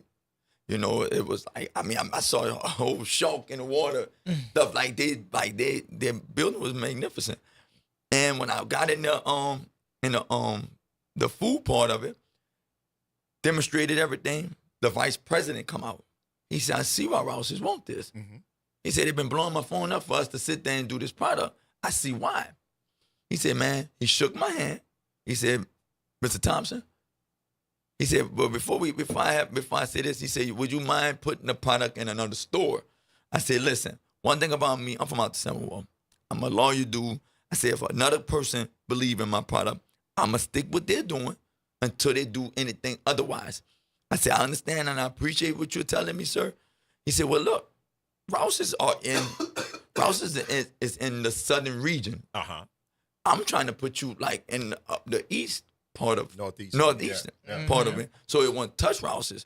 I said, listen, sir, one thing about me, let's do this first before we do anything. He said, when he shook my hand, he said, sir, me and you gonna be playing. He said, you play golf? I said, I play a little bit. He said, me and you gonna make millions of dollars together because of what you have. Okay, so I drove myself back down to New Orleans, get a phone call from Rouses. They were like, how did the meeting go? I said, the meeting went awesome. He said, they love the product. I said, yes. He said, man, Larry, you not only that you're on to something, we're going to pour all our sauces off the shelf, and you'll be the number one sauce in the state of Louisiana. I said, all right, no problem. So I went to still marketing the product, I never sold it, was just marketing the product through my pop-ups. Mm-hmm. I've been on this radio station with it. Mm-hmm. I've been on 293 with it. I didn't been in magazines about it, but nobody actually was able to purchase it. Didn't know I was working out on a huge deal. So now we get into these emails. And I signed the NDA only with Inland Seafood. Right. Only. Rouses was upset that I didn't sign the NDA. Inland told him, because it's not your trade secret. It was like, well, we brung Larry to you. Why we not on it? They're like, no, he's gonna sign the NDA with us. And you guys say you guys are going to come with the financial part of things. So this where things start getting a little tricky. So when the emails come out, they were like, well, how long on the product? How long on the project? But we waiting on 7 catch-ups. I'm like, okay. That's one email. So another 2 weeks went by. We waiting on 7 butcher sauce. I'm like, hold up.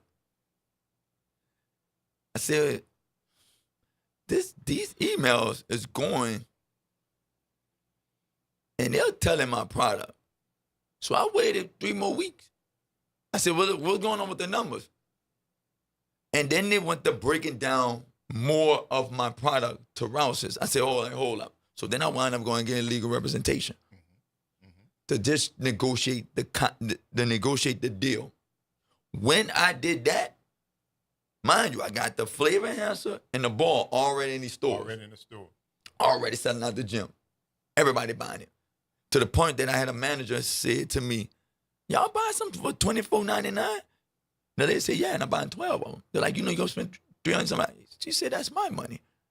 Selling like that to when I got the legal representation, they're like, I got a text message. Larry, I thought we were friends. I said, friends? I said, this is business. I need to know what's going on with these numbers on my product. Not your product, my product. So it was like, well, we're going to have somebody call you. I said, you got to call me. Talk to the attorney. If you trying to do legit business and you want the product like you say you did, I didn't been to Georgia.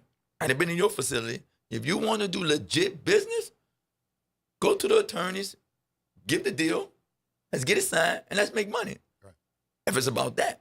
You keep telling me and my family at the time, saying, it's going to give you generational wealth. Now, mind you, I'm married, got my kids, my wife at the time, she's pregnant, she's coming out, we doing everything. I'm heading with this. Then, 2 weeks later, while we trying to negotiate, Inland emailed me and said, well, Mr. Shrimp, what you trying to do? You looking for royalties? Or you looking, what are you looking for? What are you looking for to you? I never respond to that. I never respond to that email because you have to go directly to me. You need to go to the attorney that's handling this. When it went from that, I get a phone call from Rouse's facility person saying, well, we want to know where you're making a product at. It's another freeze moment because when I was in Rouse's doing all these pop-ups and stuff like that, me and my family is in a 5-page magazine of Rouse's stating everything. They did a GoFundMe for me and everything. And they know that I was making my product in the stores. So they sent a facility man and said, well, look, if you're making this product in your house, we're going to have to, if you are, and you're not in a facility that's safe that you can make product in, we're going to pull it. Now, the 2 products was in the stores. And not only that, they wanted, I have an agreement on exclusivity for 2 years. Can't sell it nowhere. Only can sell it in Rouse's for 2 years for the product. So you pulled it before the 2 years. I was only in the store for 6 months. So when you pulled it, you took the financial part from me and my family. Because I got legal representation. And you see this young black man with this small business, and you feel like you're a big fish in the water that I don't know better. Right. You thought because you could throw dollars my way, you didn't know better. But when I come from longevity of work at this, before me doing Mr. Shrimp, I had a 24-hour operation trucking business. So y'all didn't know nothing of it. They didn't know anything about me. So they was like, I said, what are numbers at? So they did a vague number. Oh, $65 gonna be for each one of the stores to get the sauce in. I said, what's the breakdown of these $65? You just can't throw a number my way without me telling the breakdown. One thing you don't know, I got 15 years in logistics. So you're trying to tell me about this money gonna go to this truck and stuff like that when I know about logistics, not just food. So when you're trying to do a number my way, thinking I'm just this non-intelligent African American, I'm gonna show you one better. And so they giving me this like, well, we're gonna drop this off. They're gonna drop it off. They're gonna get this percentage. Where is my portion? Yes. Right. Where is my money? Yes. So when we went that far, then I filed suit. Now, Inland breached the NDA. They breached the NDA for telling Rouse's my trade secret. Rouse's pulled the product for exclusivity for 2 years, way before its time.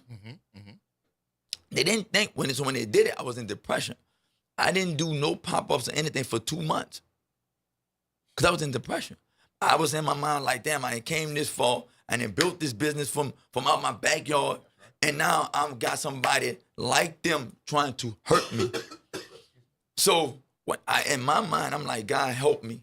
Help me physically, mentally, emotionally, and financially. I'm the only person bringing any money in my household. So I found strength in a person asked me to do a catering. Now I'm doing these caterings back and forth. I got legal representation, but I'm like, they can't get away with this. Right. So I spent 4 years being in litigation to today, saying to myself, I need to be heard. I want what's due to me. And I don't care how many radio stations I get on. I don't care how many platforms I get on. I don't care because it have taken a toll on me. I bet it has. They wasn't expecting me to be relevant. I have been on the national stage when they come out of the ball and they beat everybody in New Orleans when they came out of the ball. I have shown my relevancy, what I do and what I stand for. And for a company, it's constantly opening up stores, constantly walking around like they're big chief. When they stole and have something that belongs to an African American that they've been trying to get for the last 8 years, when the person asked me in the office, well, Mr. Shrimp, who taught you this? I'm like, sir, I ain't never been to school. He's like, no, who taught you this? Now I'm in near corporate office. And I'm like, God. They thought I was talking about Guy Ferry with the spikes in his head. They thought it was funny. I said, sir, I'm not talking about that guy. I'm talking about God in heaven. I said, I never been to school for this. This is something God gave me a talent, know how to reach each and every walks of life taste palace. That's right. On something he gave to me, my trade secret. And you guys try to think y'all gonna throw numbers my way. Oh, you're gonna be good. You and your family gonna be good. You're gonna have generational wealth. Just generational wealth. First thing first, when you want to do right by a business. Let's start with that. Second of all, you want to talk about generational wealth. Let's talk about these numbers I'm supposed to receive that I still never received today. Not till today. Not today. I still don't have it. Like, where are you now, Larry? Where? I know you've been in the mix with this thing going back and forth. Are you in court? You guys going to court? I know it hadn't been settled. You still fighting? I'm still fighting. I mean, I it's like I'm fighting. It's like I'm basically like I'm representing myself because I get attorneys or whatever, and it's like you're trying to get money from me knowing I got money out here. You're asking me for $16,000, $17,000, knowing that I got millions with these people that owe me. I just want my just due. I don't care about. I'm frustrated. I have lost my family behind this. I really did. I lost my family behind it. I have really struggled financially because of this. I do, and I know that I suffer with depression. And when I'm out here putting smiles on everybody's face, but I'm hurting inside. And I think yesterday was enough for me when I sit there and I heard a person come out their mouth and tell me, I don't want to represent you because it's a personal matter. I mean, a personal situation. I'm like, wait, so because you're cool with somebody, you don't want to represent me? Your situation is personal? Or No, their relationship. Their with relationship. somebody So for me, I got to speak up for myself. I respect that. I get it. I got to speak up for myself. You have to. Because at the end of the day, it's my business. It's my trade secret. And on top of that, my babies, that's my baby's futures. Yeah. So at the end of the day, their dad, I want them to always understand. But something you believe in and you stand up for yourself. That's right. And I'm not backing down for nothing with this. No. We're gonna take this break right quick. We do have a call for you. We're gonna put you through because our resident don't go nowhere. Yeah, person is here. So we're gonna take this break, y'all. Take this quick break. You tuned into the Front Porch. You're talking with Mr. Shrimp, Larry Thompson. We're gonna be back on the other side of the break.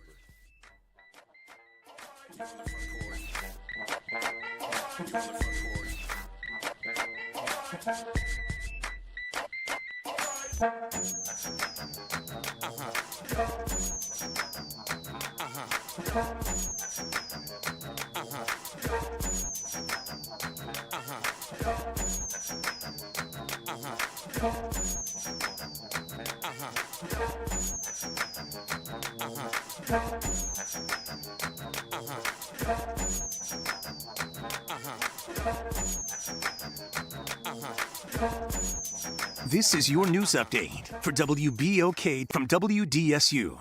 For all your news and weather, watch WDSU News, New Orleans' leader in live, local, late-breaking news. Today at noon and 4 p.m. Mostly sunny skies and hot again. Highs reach 89 to 95 degrees, but we'll be feeling like 100 to 105 today. We could see a spotty shower or two. Not likely, but there is still that chance. Lows for tonight, 73 to 78. Another hot day for your Friday with highs 89 to 96. Again, feeling like 100 to 105. By next week, though, more rain chances back in the picture. From the WDSU First Warning Weather Center, I'm Raven Richard. Hey, this is Steve Poston. Be sure to listen to WBOK 1230 a.m. every Saturday morning at 10 a.m. and Sunday evening at 5 p.m., bringing you the best Southern Soul barroom music with the Southern Soul Weekend Party Mix, hosted by me, of course. I'll be playing your favorite Southern Soul music by artists from all over the South, right here on WBOK 1230 a.m. or online at WBOK1230.com. The station you listen to longer. Listen to longer. Listen to longer. This is a test of the emergency alert system. This is only a test. You're on the front porch with WBOK 1230 a.m.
Welcome back, y'all. It's the Front Porch, WBOK. I'm your host, Braylon Brian Banks. And I'm your host, Kimber White Dupree. Hey, y'all. And that's the two J's on the other side of the glass, y'all. Jared and Jasmine on the other side of the glass. And we are back. Thank y'all for rolling with us as we move into this third hour of today's episode of the Front Porch, continuing our broadcast from the historic campus of Xavier University from our studios right here at the foot of the overpass on South Norman C. Francis Parkway. www.wbok1230.com is the address, or you can hit us up on the talk line, 504-582-9422. We'll continue our conversation with our friend, Mr. Shrimp, Larry Thompson, who has been recounting what he's been going through with the sauce that we got a chance to taste right here on the Front Porch. Absolutely. Because I remember I had that little bottle. That little bottle lasted a long time. Some good stuff, man. But we are surely hoping for victory in this fight. You have already gotten a call from one of our listeners, one of our family here on the Front Porch. Yeah. You know we reach is for. Yeah. Right. And they know you. Yeah. And they called, and while we were on break, Larry spoke with them. And you know what we do here, man. We just try to be for the right. We just try to be for the right. We try to get the message out, try to get the word out of what's going on in our community with people who we like, who are friends of ours, and anything that we can do, we're glad to do it. And things happen on this Front Porch, man. Mm-hmm. You get that word out, and everybody knows you're a good dude, man. You went from the Riverwalk, actually from your backyard. From your backyard. From your truck to the Riverwalk to now on the West Bank, and doing business over there, and shouts out to the folks on the West Bank who are supporting you and keeping you there. Mr. Shrimp 504, the cafe. What's that address? 5100 Apalco, Morero, Louisiana. Suite B6. Come on in. Trust me, I've been there. Good food, good people, man, and the damn good mission. Now that we know what you are going through, bro, I'm so glad that you came here to tell folks and let them know, because when light shines in that dark act, then things start to change. And I'm glad you got this phone call. We're going to hope that you guys can get together and make something happen, because we're going to stay on it. Yeah, man. I mean, for me, I want to say, you know, I always tell people, you never know who you're going to feed. You never know who's listening. And for me to create that sauce, and that sauce made it all the way to Mickey Loomis. He had it. He even did a commercial about it. And that man ain't never did no commercial for nobody that I know of. And for him to do that and endorse that product, you know, I even had Mickey Loomis in the Riverwalk eat my food. Yes, sir. You know, the way he looked, like he wasn't been in the Riverwalk this whole time being in New Orleans. So, you know, to see that, you know, to see all the walks of life that do love the product, waiting on it. And a lot of people want to know. I had customers saying, Mr. Shrimp, why? What happened? Why you're not in Rouse's still? And I've been holding my tongue for 4.5 years. Enough of me holding my tongue. There you go. I'm standing on business, and I'm advocating for myself. And I don't care wherever I need to go to speak up on this. I just want my just due, and I can move on with my life. And, you know, I did this for my babies. So I think you might have came to the right place, bro. Indeed. You spoke, and somebody has already heard your plea, your cry, your wanting justice in this particular thing. And it's going to happen, man. With the way things are right now, we are tired of seeing little people get crushed by folks who don't have to. Y'all doing this for sport. You're not doing this because you have to. You're doing this because it's fun to you. Well, we don't like to fight. But we are not above it. And we're not going to back down. We here for you, cousin. We here for you. We're going to keep the word out. Again, we have already had one call. If you think that there's something that you can do from another standpoint, Larry, you mind giving out your number? How can folks contact you to see if they want to offer you whatever assistance that is on their heart? How can they contact you? My number is 504-723-5483. My number is open. Anybody that's trying to help, I appreciate it. You can hear it in my voice. It's been a lot. And to endure and been keeping this inside, you know, and keep pushing. It's only the grace of God that I am. All you need. That I am still standing right here. And right. if people know me, I'm always with a smile. You know, I come up with a phrase on Wednesday, good energy Wednesday. Come on Sunday, it's good information Sunday, which is the first day of the week. So, you know, I try to uplift people just with my videos and with me speaking on social media. But I've been dealing with this for too long. And at the end of the day, I want justice. Yes, sir. Absolutely. Yes, sir. Lift that burden up off your shoulder. Let us help you carry it, because that's what you came here for. We're going to do everything that we can, I promise you, because what's right is right. We know where it came from. We tasted it right here. Indeed. So we know you got fans and you got friends and you got family, because we'll fight for what's right. All right? Thank you. Yes, sir. Absolutely. All day, every day. We're going to take this quick break, y'all. You tuned into the Front Porch. WBOK is what New Orleans is talking about. All day long. Mr. Shrimp, Larry Thompson. 5100 Lapelco. Lapelco, Sweet B. Go check him out. It's worth it. We'll see y'all on the other side of the break.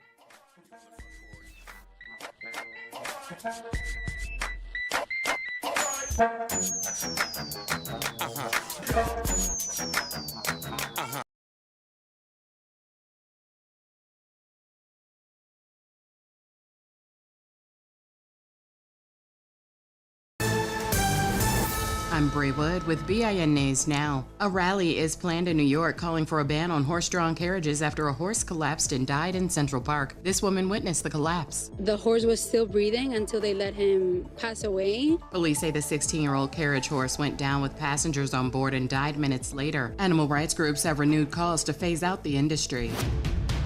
At least 12 people are dead and 9 others injured after a mass shooting in Johannesburg, South Africa. Police say a group of gunmen opened fire in an informal settlement before fleeing, and a manhunt is now underway with no arrests yet. And 2 Los Angeles Dodgers players are drawing attention after opting out of part of the team's Pride Night celebration. Reports say Blake Trinan and Alex Call chose not to wear the team's rainbow-themed hats, instead wearing standard caps, while other players participated in the event. Get BIN News Now on demand 24/7 on the iHeartRadio app. You're on the Front Porch with WBOK 1230 AM.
Welcome back to the Front Porch here. Okay. What New Orleans is talking about all day long. I'm your host, Kimber White Dupree, and on the other side of the glass is Jared. And that was a cool interview that we just had with Mr. Shrimp, Larry Thompson, who has shared his story with us. Y'all know what to do. Y'all know how to get in the field. You know what we do behind each other. And it's time for us to activate all of our efforts to support each other. And with that, though, we have ushered yet another person who does something that I absolutely love, which is cook. My God. Welcome back to the Front Porch. Our Keisha Baque. Good morning, good morning, and good morning. It's good to see you again. It's great to be here. I feel like I see you all the time because I always see y'all. You do a good job with the social media. Thank you. Like placing stuff, and then I see you guys pop up. We were talking to Jessica about your collective that you have, your sister. Good, the owner's table, as we call it. Yes, yeah, and how you all you build off of each other. So like, I really, really, really enjoy seeing that. But even though I don't see you, I feel like I see you still. I appreciate that. That means a lot. That means a lot. It's wonderful, and it's wonderful to see y'all in all the spaces. Y'all everywhere. Well, look, we are in the community and we are of the community. The goal is to not just be limited to inside the restaurant. We want Lil Dizzy's and the Baque family to be seen, heard, and felt everywhere. That's what it's about. It's not about just being, hey, at 1500 Esplanade. Yes. 1500 Esplanade, y'all. In the heart of the Treme. Y'all know when you go out on a pretty day, the line be down all the way. Oh past my goodness! But the line moves fast, guys. Don't let the line intimidate you. It's not the service that's causing. It's just that many people want to be there. Want to come and see. They want to come taste it. And the good part is we have a lot of locals that come to the restaurant. And I appreciate that because they are quick to say, "Hey, Keisha, I'm just coming to get my gumbo. Or I just came to get some chicken." They don't feel like, "Oh my God, there's so many people here." They coming because they know the product is what it is. Yes. So that means a lot. Now, for the one person who may not know why your last name and the family's history in food and your business acumen is a big thing. So give us a little bit of information about the family that you represent. Well, I am married to Wayne Baque Jr., and we are the third generation of Lil Dizzy's Cafe. The Baque family has been in the restaurant business since the 1940s, starting out with my husband's grandfather, Eddie Baque Sr. Had a restaurant on Law Street in the 7th Ward, not too far from St. Aug, because we're a big Purple Knight family. Make sure we know that. And so in between the time of Eddie's till Little Dizzy's right now, there's been 10 to 12 Bakke family restaurants, right? And so we have a history in the city of being in the restaurant business. We're known for our gumbo, fried chicken, po' boy, seafood and sides. 80% of the items that you eat at the restaurant come out of our family cookbook, right? We have our own gumbo mix that we use to create our gumbo. Because we had more than one location at a time, my mother-in-law and my father-in-law and his dad, they came up with a recipe for the gumbo so it would be consistent. Whether you ate it at uptown or you ate it downtown, you were getting the same product. Right. So that was the goal and why the gumbo mix was created. We have our own Bakke family hot sausage that we use. It's an amazing po' boy. If you're looking for a good hot sausage po' boy, definitely come and check that out. And so we just want to make sure the legacy continues. That's the goal that I am pushing for, is to make sure we keep this thing moving. Yes, 3 generations in a city that food fuels us, and our food is created to support us in our different ways of emotion and things that we go through, right? Yeah. So, happy, sad, glad, we will use food. It's used through food, and so the competition or the participation in the city is hard to keep restaurants open from start to 5 years. It is. So you're talking about now in the 3rd generation like that in a Black restaurant. I mean, it's New Orleans, but no, that's true to that. That's true to that. You have to. There's a lot that has to go into it. My blessing that I have is that my father-in-law laid the red carpet for me, because over 50 to 60 years, he had did so much and poured so much into the restaurant, to the family name. Just, his dedication, sweat, blood, and tears put me in a good position. And then when he retired in 2020, and my husband and I bought the restaurant and reopened in 2021, we knew we had to make sure we kept that going. So my father-in-law had breakfast, lunch, and brunch, and he was open 7 days a week, right? So that didn't fit our format. So we decided, how do we make it Bakke, but in our manner? So we do lunch only, 11 a.m. to 3 p.m. We're open Monday through Saturday, and we do one Sunday out of the month because my father-in-law was open every Sunday. We serve all our food and to-go products. If you've been to Disney's, it's not a big place. Right. So it's meant where if you're there eating lunch and you get called back to work, or you get a situation where you got to go, you already ready to just go prepare. It's counter service now. You order first, pay, then go to your table. All that was done with COVID in mind also.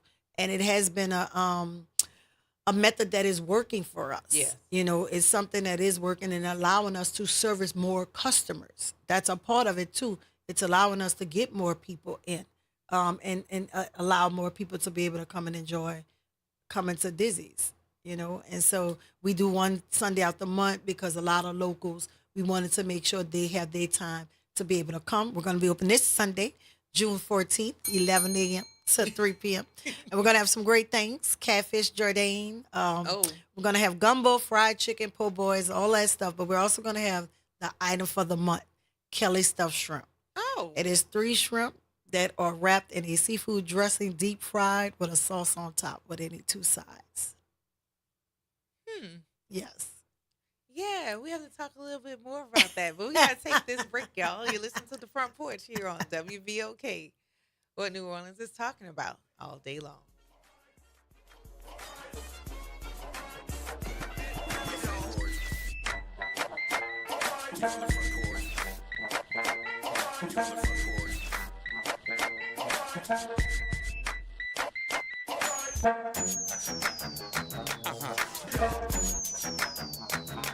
Good Thursday morning. I'm Daryl Forges with WDSU News, and here's your headlines. This morning, at least one of the 5 suspects accused of opening fire at a New Orleans nightclub is expected in court. Michael Clavo is charged with second-degree murder in connection to the shooting at the Republic nightclub that left 1 dead and 12 others injured. His bond was set at $675,000. Now, it's important to note that within the arrest warrants, none of the 5 suspects are definitively defined as the shooter.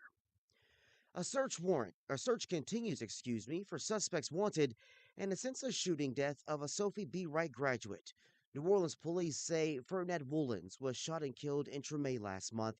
Police say he was at a high school graduation party when he was killed. NOPD says they arrested William West Jr. in the shooting. He's facing one count of second-degree murder. All right, you may soon start to see self-driving cars on the streets of New Orleans soon. City Council discussed bringing Waymo to the city, and testing has already begun. Right now, Louisiana only regulates commercial autonomous vehicle use, which the rideshare cars don't fall under, and the city has regulations concerning drivers of rideshares. Waymo says the earliest they could be up and running is 2027, but council members are not sure that will be enough time to fix infrastructure issues. I'm Daryl Forges, and that's your headlines for WBOK. Have a great This is the Bloomberg Black Business Beat. Spelman College president Rosalind Brewer came from the business world. She's held posts in the C-suite at Starbucks and Sam's Club and was CEO at Walgreens, making her one of the most successful black women on Wall Street. And now she's trying to take some of that experience in business and use it to help Spelman. One of the things I've committed to this board of trustees at Spelman College is that I will try to bring as much business to this institution as I possibly can. And that would be through a new financial or business model. You know, we live off of very few sources of revenue. But if we looked at our institutions through the lens of what we could monetize, things like our online learning programs, that right now through the number of, high school students that need certifications, could we provide those? Spelman was recently one of several schools that billionaire Arthur Blank donated to. I'm Bloomberg's Justin Milliner on the Black Business Beat. Lowe's has the brands pros trust to get the job done. You can now shop new Catalyst fencing solutions and save big when you do. 10% off when you buy in bulk. Plus, save $180 on a DeWalt 12-inch dual bevel sliding compound miter saw. Now just $449. Our best lineup is here at Lowe's. Valid through 5/6 while supplies last. Selection varies by location. Confidence is knowing you're ready to handle whatever comes your way. That's what it feels like to take on your workday with Cintas. They make sure your AEDs are up to date, your fire extinguishers are tested and inspected, your floor mats are cleaned and delivered, and your workwear looks good, feels good, and is freshly laundered with the Cintas Apparel Plus program. So are you ready to take on today? Visit Cintas.com. Oh, I'm ready! And get ready for the workday. It's Off the Top with Norman Robinson on WBOK 1230 AM. Let's talk about the explosive controversy erupting at CBS News. Specifically, the turmoil erupting at 60 Minutes, considered the golden standard of journalistic integrity. The iconic news magazine has been on the air for 57 years. The trouble started when media mogul David Ellison, an ally of President Donald Trump, gained control of CBS. Ellison brought in Barry Weiss, who has no broadcast news experience, as chief news editor. Weiss immediately troubled the network waters, creating friction among the staff, firing or failing to renew the contracts of several veteran correspondents. Weiss turned the boat completely over when she hired another non-broadcast news person to head the 60 Minutes news magazine. Now, that would be tantamount to putting me, a broadcast journalist with no experience in print, in charge of editorial content at the newspaper. Well, that silly move was the last straw for veteran newsman Scott Pelley. He blasted Weiss, accusing her of trying to kill the program. Pelley was immediately fired for his blunt observation, creating even more tension at the network. And Weiss was already taking heat for allegedly attempting to slant the news to appease the Trump administration. By now, you're probably wondering, why in the hell should this be of interest to you?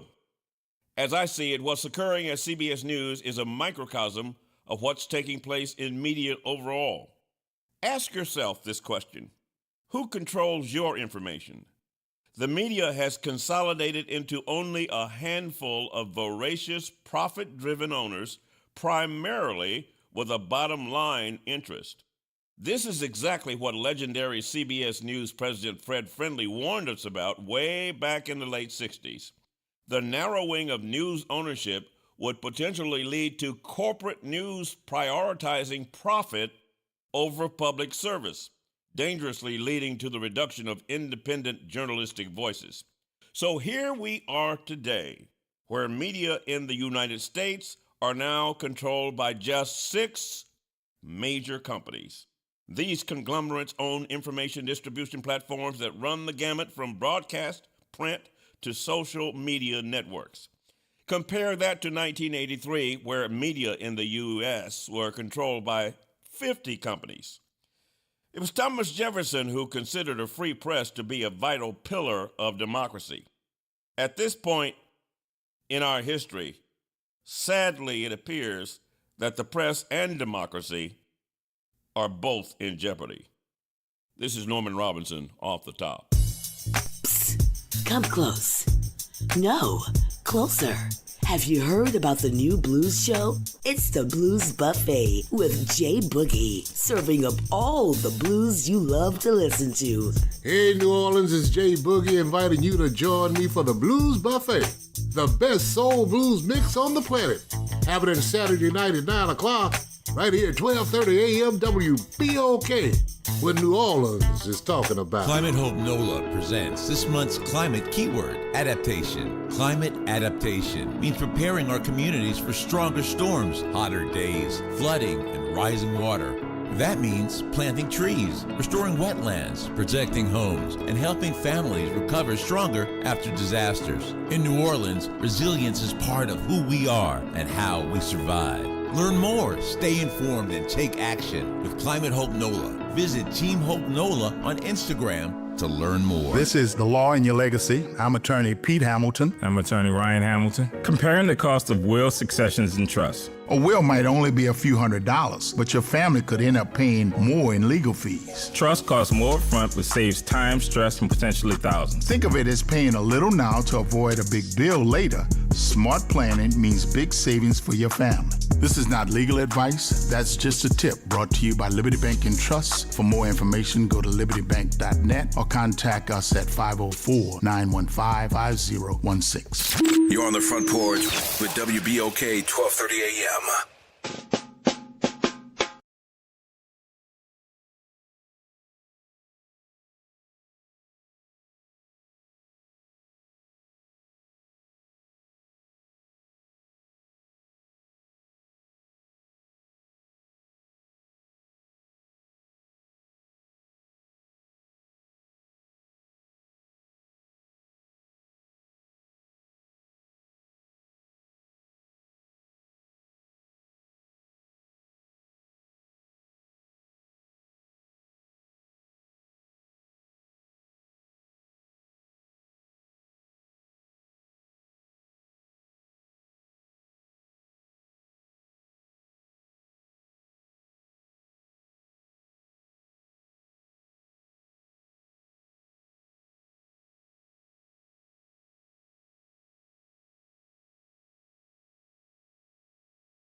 is Jasmine and Jared.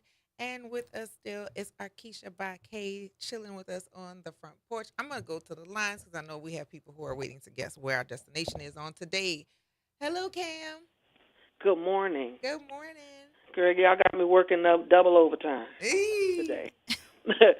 Well, I think we're taking a scenic trip.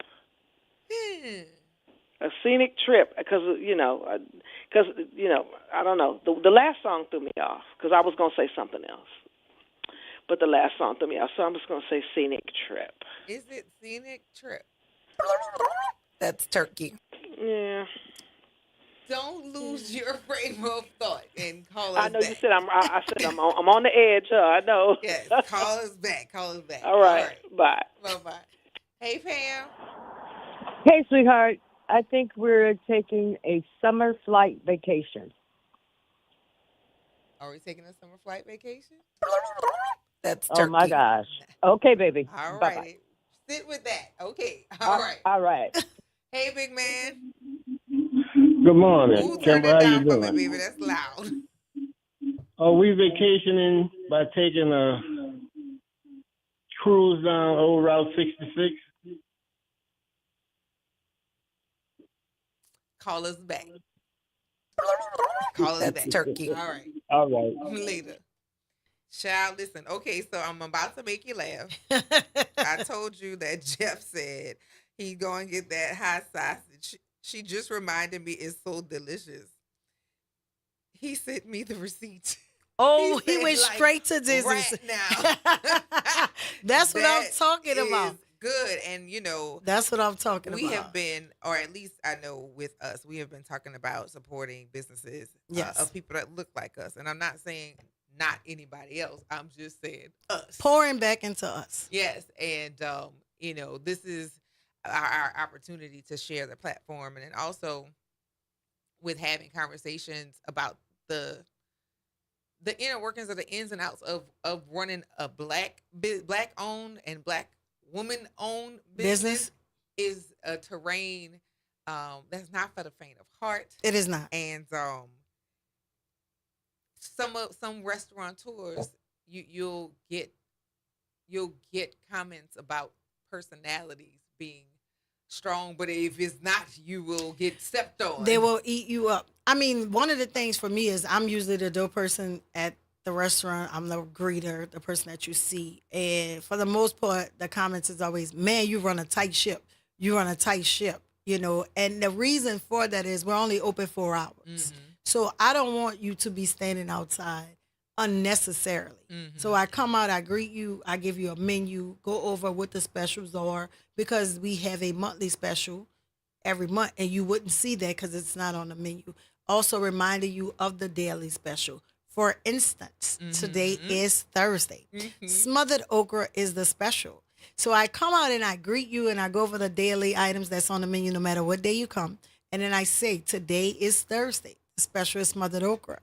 That is done because if I don't, someone's going to get to the register and ask the cashier, y'all have red beans today? And it clearly says red beans is on Monday. Yeah. So we try to cut some of that out and not hold up the line because we are counter service. And you order first. So that's really what it's about, because you have several people that may not know what the situation is of ordering at the restaurant. So we try to give you like some guidance. Yes. I love it every time. I don't know. I managed to not have to stand in a line. I think I come at such a sweet spot when I come. Some people have figured out the sweet spot. Like and I will not share ever what that is. Some people have figured out how to maneuver. That you get in there, and by the time you at the counter, you turn around, that line is around the corner. Back to the door. Yes. But it moves fast. I want people to know that don't let the line intimidate you. No. Don't let the line intimidate you. And if you don't want to dine in, you can go to the to-go station on the other side of the building. Yes. So we try to accommodate the best that we can. To make everybody happy. That's the goal. Yeah. We want you to come to Disney's. We want you to come and eat with us and have a good time. So the customer service is vital. That is a big thing for me. We give you Waffle House greeting and Chick-fil-A customer service. Yeah. Because I'm feeding you out of box. Correct. Everything's in to go. Yeah. So when you walk into Dizzy's, it's welcome to Dizzy's. You know, you're greeted like when you go to Waffle House. You go to Chick-fil-A, if you dine in, they're definitely going to be, can I get that for you? Do you need anything else? We thank you for coming. Like, you're treated important. And I value that because you took the effort to come and dine with me. You drove, caught an Uber, walked, rode a bike. I see all of it. People catch the bus. I've seen every aspect of transportation to come and eat with us. And so I want the person to know we appreciate you doing that. And I love that. We're gonna go to the lines. We got some more guesses of where we're traveling to. I know y'all hungry. Y'all and please don't get in my way because I'm on my way over there. Okay, thank y'all. What up, Josh? Wow, what's happening, Kim?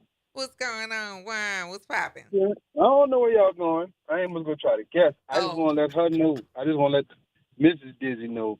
I don't know what y'all did to this little fat boy out here by me, but he talks about Lil Dizzy's all the time. If the Saints are playing the Falcons, he's like, man, Lil Dizzy's playing the Falcons this weekend. No, it's just, they're not called the Lil Dizzy's, bro. So he went there with his wife. He loved y'all place. Oh, that's He awesome. can't wait to go back. That's awesome. Tell them I said thank you for the support because it is truly appreciated. And that's the impact we want. Yeah, and we want somebody to be all his happy. friends in Yes. Atlanta So to come see us, Oh, baby. Come see us. He tells them. He tells everybody. I appreciate that. Lil Dizzy.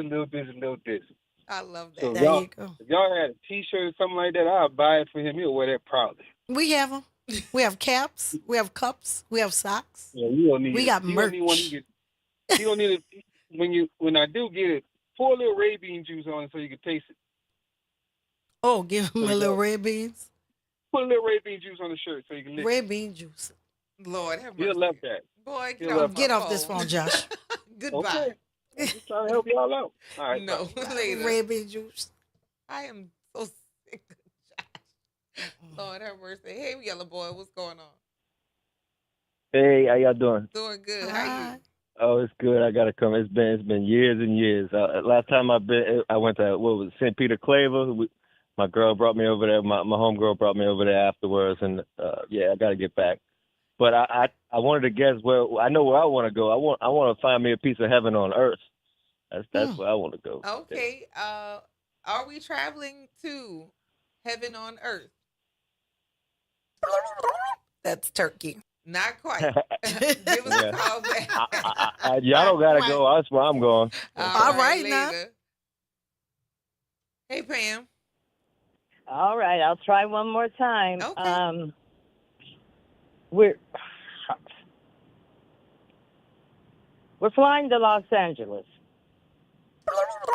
That's turkey. Doggone it. Call us back. All right, bye-bye. She said doggone it. Oh, goodness gracious. No, Mark said, you make sure people know what they want before they get to the register.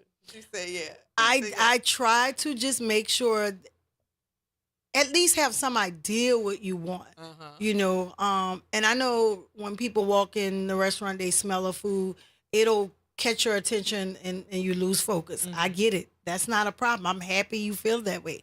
But I don't think it's fair to get to the register and then ask 60 questions that I've answered outside. Right. Or I try to answer a lot of the questions about that the food is in to go. I make sure people are aware of that. I make sure they're aware that we have beer and that we have 2 signature cocktails created by mixologist Jessica Johnson, owner of Justini's. Just want to make sure. This week, y'all Just want to make sure that's understood. But you know, everybody, my father-in-law never had a liquor license, so people don't know. Like customers that's been patronizing the restaurant prior to him retiring, he never had a liquor license. So that's news for them, you know. And so I make sure they know we have bread pudding as our dessert. That's the dessert we have, bread pudding. So just different little things I try to answer so they know. Right. You know, it works it makes 75% of the time. Well, I think more than that, because I tell you, it never disappoints when I come ever. And the service is consistent. the food is consistent and the feel, because I've been going to Baque family restaurants for most of my life. The one that was on Law, definitely. The one uptown. Yep. Cafe So, Baque on Washington Avenue. So we had Eddie's that was on Law. Yeah, and then you had what was Zachary's. that? Was it on Oak? Zachary's. Okay. So let me tell you, Zachary's is named after my husband's oldest son, Zachary Baque. Okay. And Lil Dizzy's is named after him also. Mm-hmm. So he went to St. Augustine High School, graduated valedictorian, but he joined the band and he played the trumpet. And when he blew his trumpet, his cheeks inflated like Dizzy Gillespie. Oh. So he got the nickname Lil Dizzy. That's the restaurant's named after Zachary Baque. I didn't know that, and that's something that's good. That is cute to know. But yeah, I've been going to Baque restaurants for like ever, and I was happy when you guys reopened, because those places that I went with my mom. Yeah, a lot of people do give us that feedback that they're happy that when my father-in-law retired that we did come on and take it, because my husband works full-time at a company he's been at for 35 plus years. He's president of that company. Right. I worked in a school system. I was working for Inspire NOLA and worked at Alice Hall for 6 years before we took over the restaurant. So it was a big decision to make that change in our lives and change our family dynamics. But I'm beyond grateful and thankful that we did, because we actually had a moment where we passed in front of Dizzy's while it was closed, and we got home in the driveway and both just started crying. And he said, can you imagine passing in front of Dizzy's and somebody else is running that restaurant? I said, I cannot. So we went and met with my in-laws and purchased the restaurant. And I'm so glad. You just know I'm about to lose it right now, because, again, my parents are gone, but after church. Yeah, you have a it plays a part in your life. Yeah, so many people tell me how my father-in-law catered their wedding, or their reception, rehearsal dinner was at Zachary's, or somebody even said how they had their whole family come in after their wedding, and my father-in-law did their dinner at Dizzy's. So there's a lot of connection for families in the city to some part of our restaurants. And as the legacy lives on with your family, it also gets to be shared with other families like mine. Yes. Keisha, it's been wonderful having you here on the Front Porch. And thank you. Of course, right now we are in full support of all things us, and to make sure that people, if they forgot or just were thinking, I really wanted that hot sausage sandwich, like Jeff said, and just need some options that support our community and stay within our community, I'm more than happy to share the platform with you. Well, thank you. I appreciate you for allowing me to come in, because everybody doesn't know about Dizzy's. So it's always good to be out front and make sure one more person knows, because then they can tell somebody else. All right. Give them the socials and the website. So we are Lil Dizzy's Cafe 504 on all social media platforms, Instagram, TikTok, Facebook. We're located at 1500 Esplanade Avenue in the heart of Tremay. We're open Monday through Saturday, 11 a.m. to 3 p.m. We do lunch only, and we do one Sunday out the month. We're going to be open this Sunday, June 14th. It's a Creole soul food restaurant, third generation, and it's where the food is always hot and straight from the pot. There you go. We're going to take this break, y'all. You listen to the Front Porch here on WBOK. What New Orleans is talking about all day long.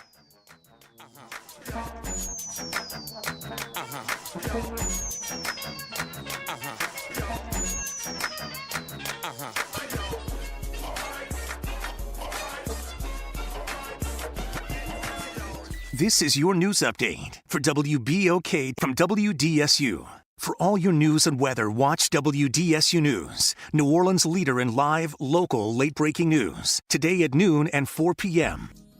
Mostly sunny skies and hot again. Highs reach 89 to 95 degrees, but we'll be feeling like 100 to 105 today.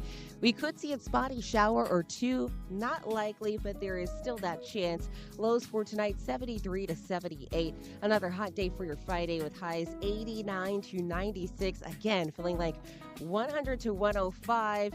By next week, though, more rain chances back in the picture. From the WDSU First Warning Weather Center, I'm Raven Rishaw. This week on The Way Forward, the 504 Influencers series continues with another sports content creator, Chris Connor. We'll find out how he got into the New Orleans Pelicans and why he keeps it going. Plus, good news, info you can use, and my Go Forward message. Join yours truly, Eddie Francis, Saturday at 3 p.m. on The Way Forward here on 1230 a.m. or streaming live at WBOK1230.com and the Play Ode app on WBOK. What New Orleans is talking about. The New Orleans Jazz and Heritage Foundation is the nonprofit organization that owns the New Orleans Jazz and Heritage Festival presented by Shell.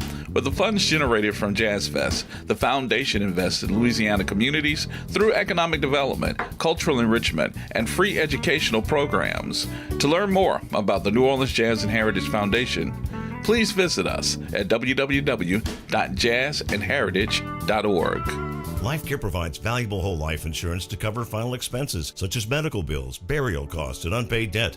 A final expense insurance policy is fast, easy, affordable life insurance that's available to anyone between the ages of 50 and 80. No medical exams, no lengthy questionnaires, and no waiting period. The application process is quick and easy. You can even apply without having to undergo a medical examination. Just answer a few questions and we'll do the rest. With the average funeral cost skyrocketing to $11,000 and Social Security only paying $255, you need simple, affordable peace of mind for you and your whole family. Don't leave behind unpaid expenses that, if left unattended, will burden your family tremendously. Benefits include a guaranteed premium that will never increase, a guaranteed cash value, and a guaranteed death benefit that can never decrease. To find out how you can get final expense insurance with a guaranteed lifetime rate lock, call Life Care at 800-571-9955. That's 800-571-9955. 800-571-9955. Did you hear the news? Dr. Clark's 101 The Living Classroom has a new time. Catch us now every Wednesday at noon. Same program, same great conversations.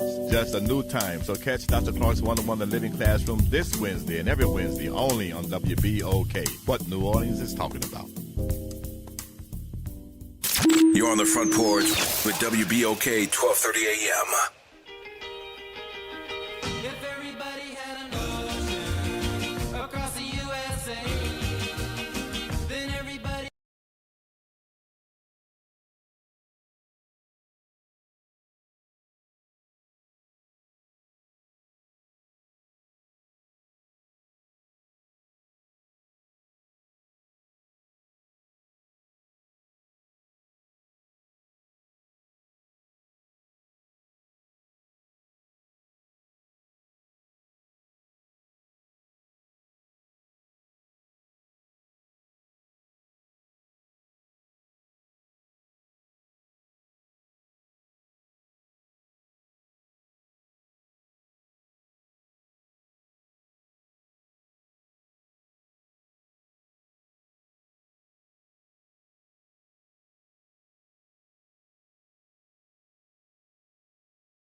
Welcome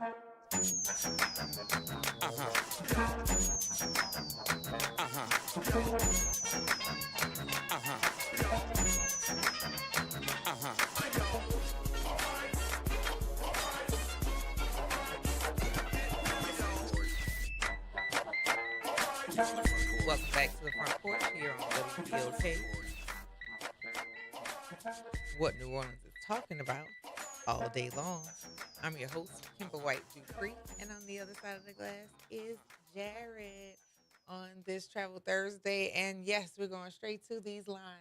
Hey, Pam. Hey, okay, how about we have a first class ticket to Chicago, Illinois? That's turkey. God's go. All righty. All right. All righty. Bye-bye. Bye-bye. Hey, Cam. Hello. Hello. Hey, Cam. I think that when people need to escape, this is what they do. Ways to escape. Say that again. Ways to escape. Ways to escape. You know, like when you want to get away? Yeah. Oh, Moses. Okay. Yeah, like ways Moses to escape. Okay. That's turkey. All right. All right. I tried. All right. Big man. Yes. Yes, sir. We're headed to the beaches in Malibu. The beaches in Malibu. That's turkey. No, sir. But thank you. Okay. All righty. Talk to you later. Yeah, this one, I understand why they're saying those things. But also, yeah, I can't say it. That's going to be giving it away. We have had some wonderful, wonderful, wonderful guests on today.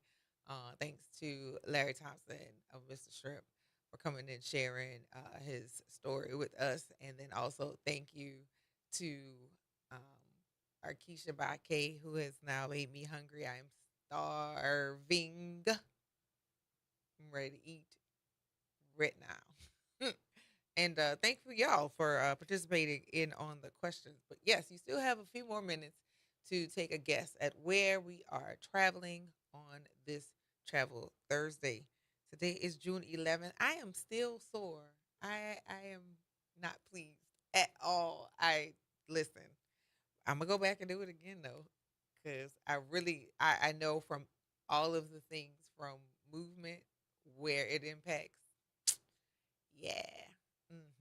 She's gonna be a problem. Road to 50. It's Friday Eve, Jared. Do you have anything planned for the weekend? I figure I asked earlier. Maybe you might be leaning towards something for the middle of the week. Yes, nothing outside of church. You gotta be doing something. I'm trying to figure out what is happening this weekend. What is? You got what is this? What is happening in the city the Alphas have a picnic this weekend. Music per usual. I don't really know what else, but I feel like nope. I just thought of another party having the same day as the picnic. But by the time it's all said and done, the weekend is gonna be over with, and we'll be back here in the studio, recapping what happened. I don't feel like the weekend is long enough. It's not long enough. It started off very mid. Right now, it seems like it's gonna be pretty cool. See, by tomorrow night, it's gonna be jam packed. I just remembered. Well, you remember something? Okay. Yes. Okay, I was invited to go hang out with my friend. They're having a cookout. I don't know why, but that's a New Orleans thing. There's a cookout, you go. So that's what's going to happen. Yes. Y'all are gathering with food? Yes. Exactly. Yes. It was happening Sunday. So, yeah, that'll be fun. Wait, Josh, Clark's alumni picnic is this weekend? I taught at Clark, so that means I should be able to go, shouldn't I? Just like you a 3-5er. I taught at Clark, so that qualifies me as being able to attend. Right? Go ahead and say yes. 504-582-9422. Hey, big man. Back again? Yes, sir. Or we just traveling on vacation? Say more. Say more. Um,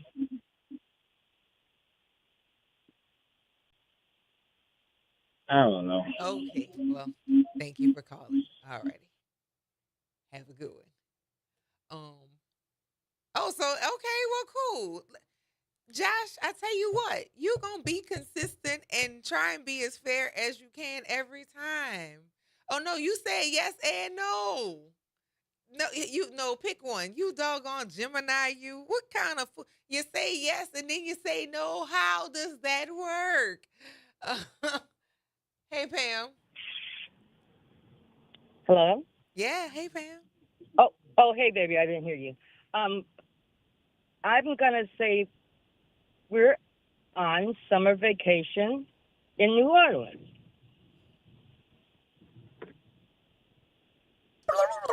That's turkey. Okay. All right. Okay. Well, thank Bye you. bye. Well, do we tell them on this one or we don't tell them on this one? I don't remember. No, we read the answers on Tuesday. We do not tell them the destination on Thursday. I was getting ready to mess up. Ain't no mess ups over here. But I would like to thank y'all for joining us here on the front porch and giving us 3 hours of your life that you will never get back.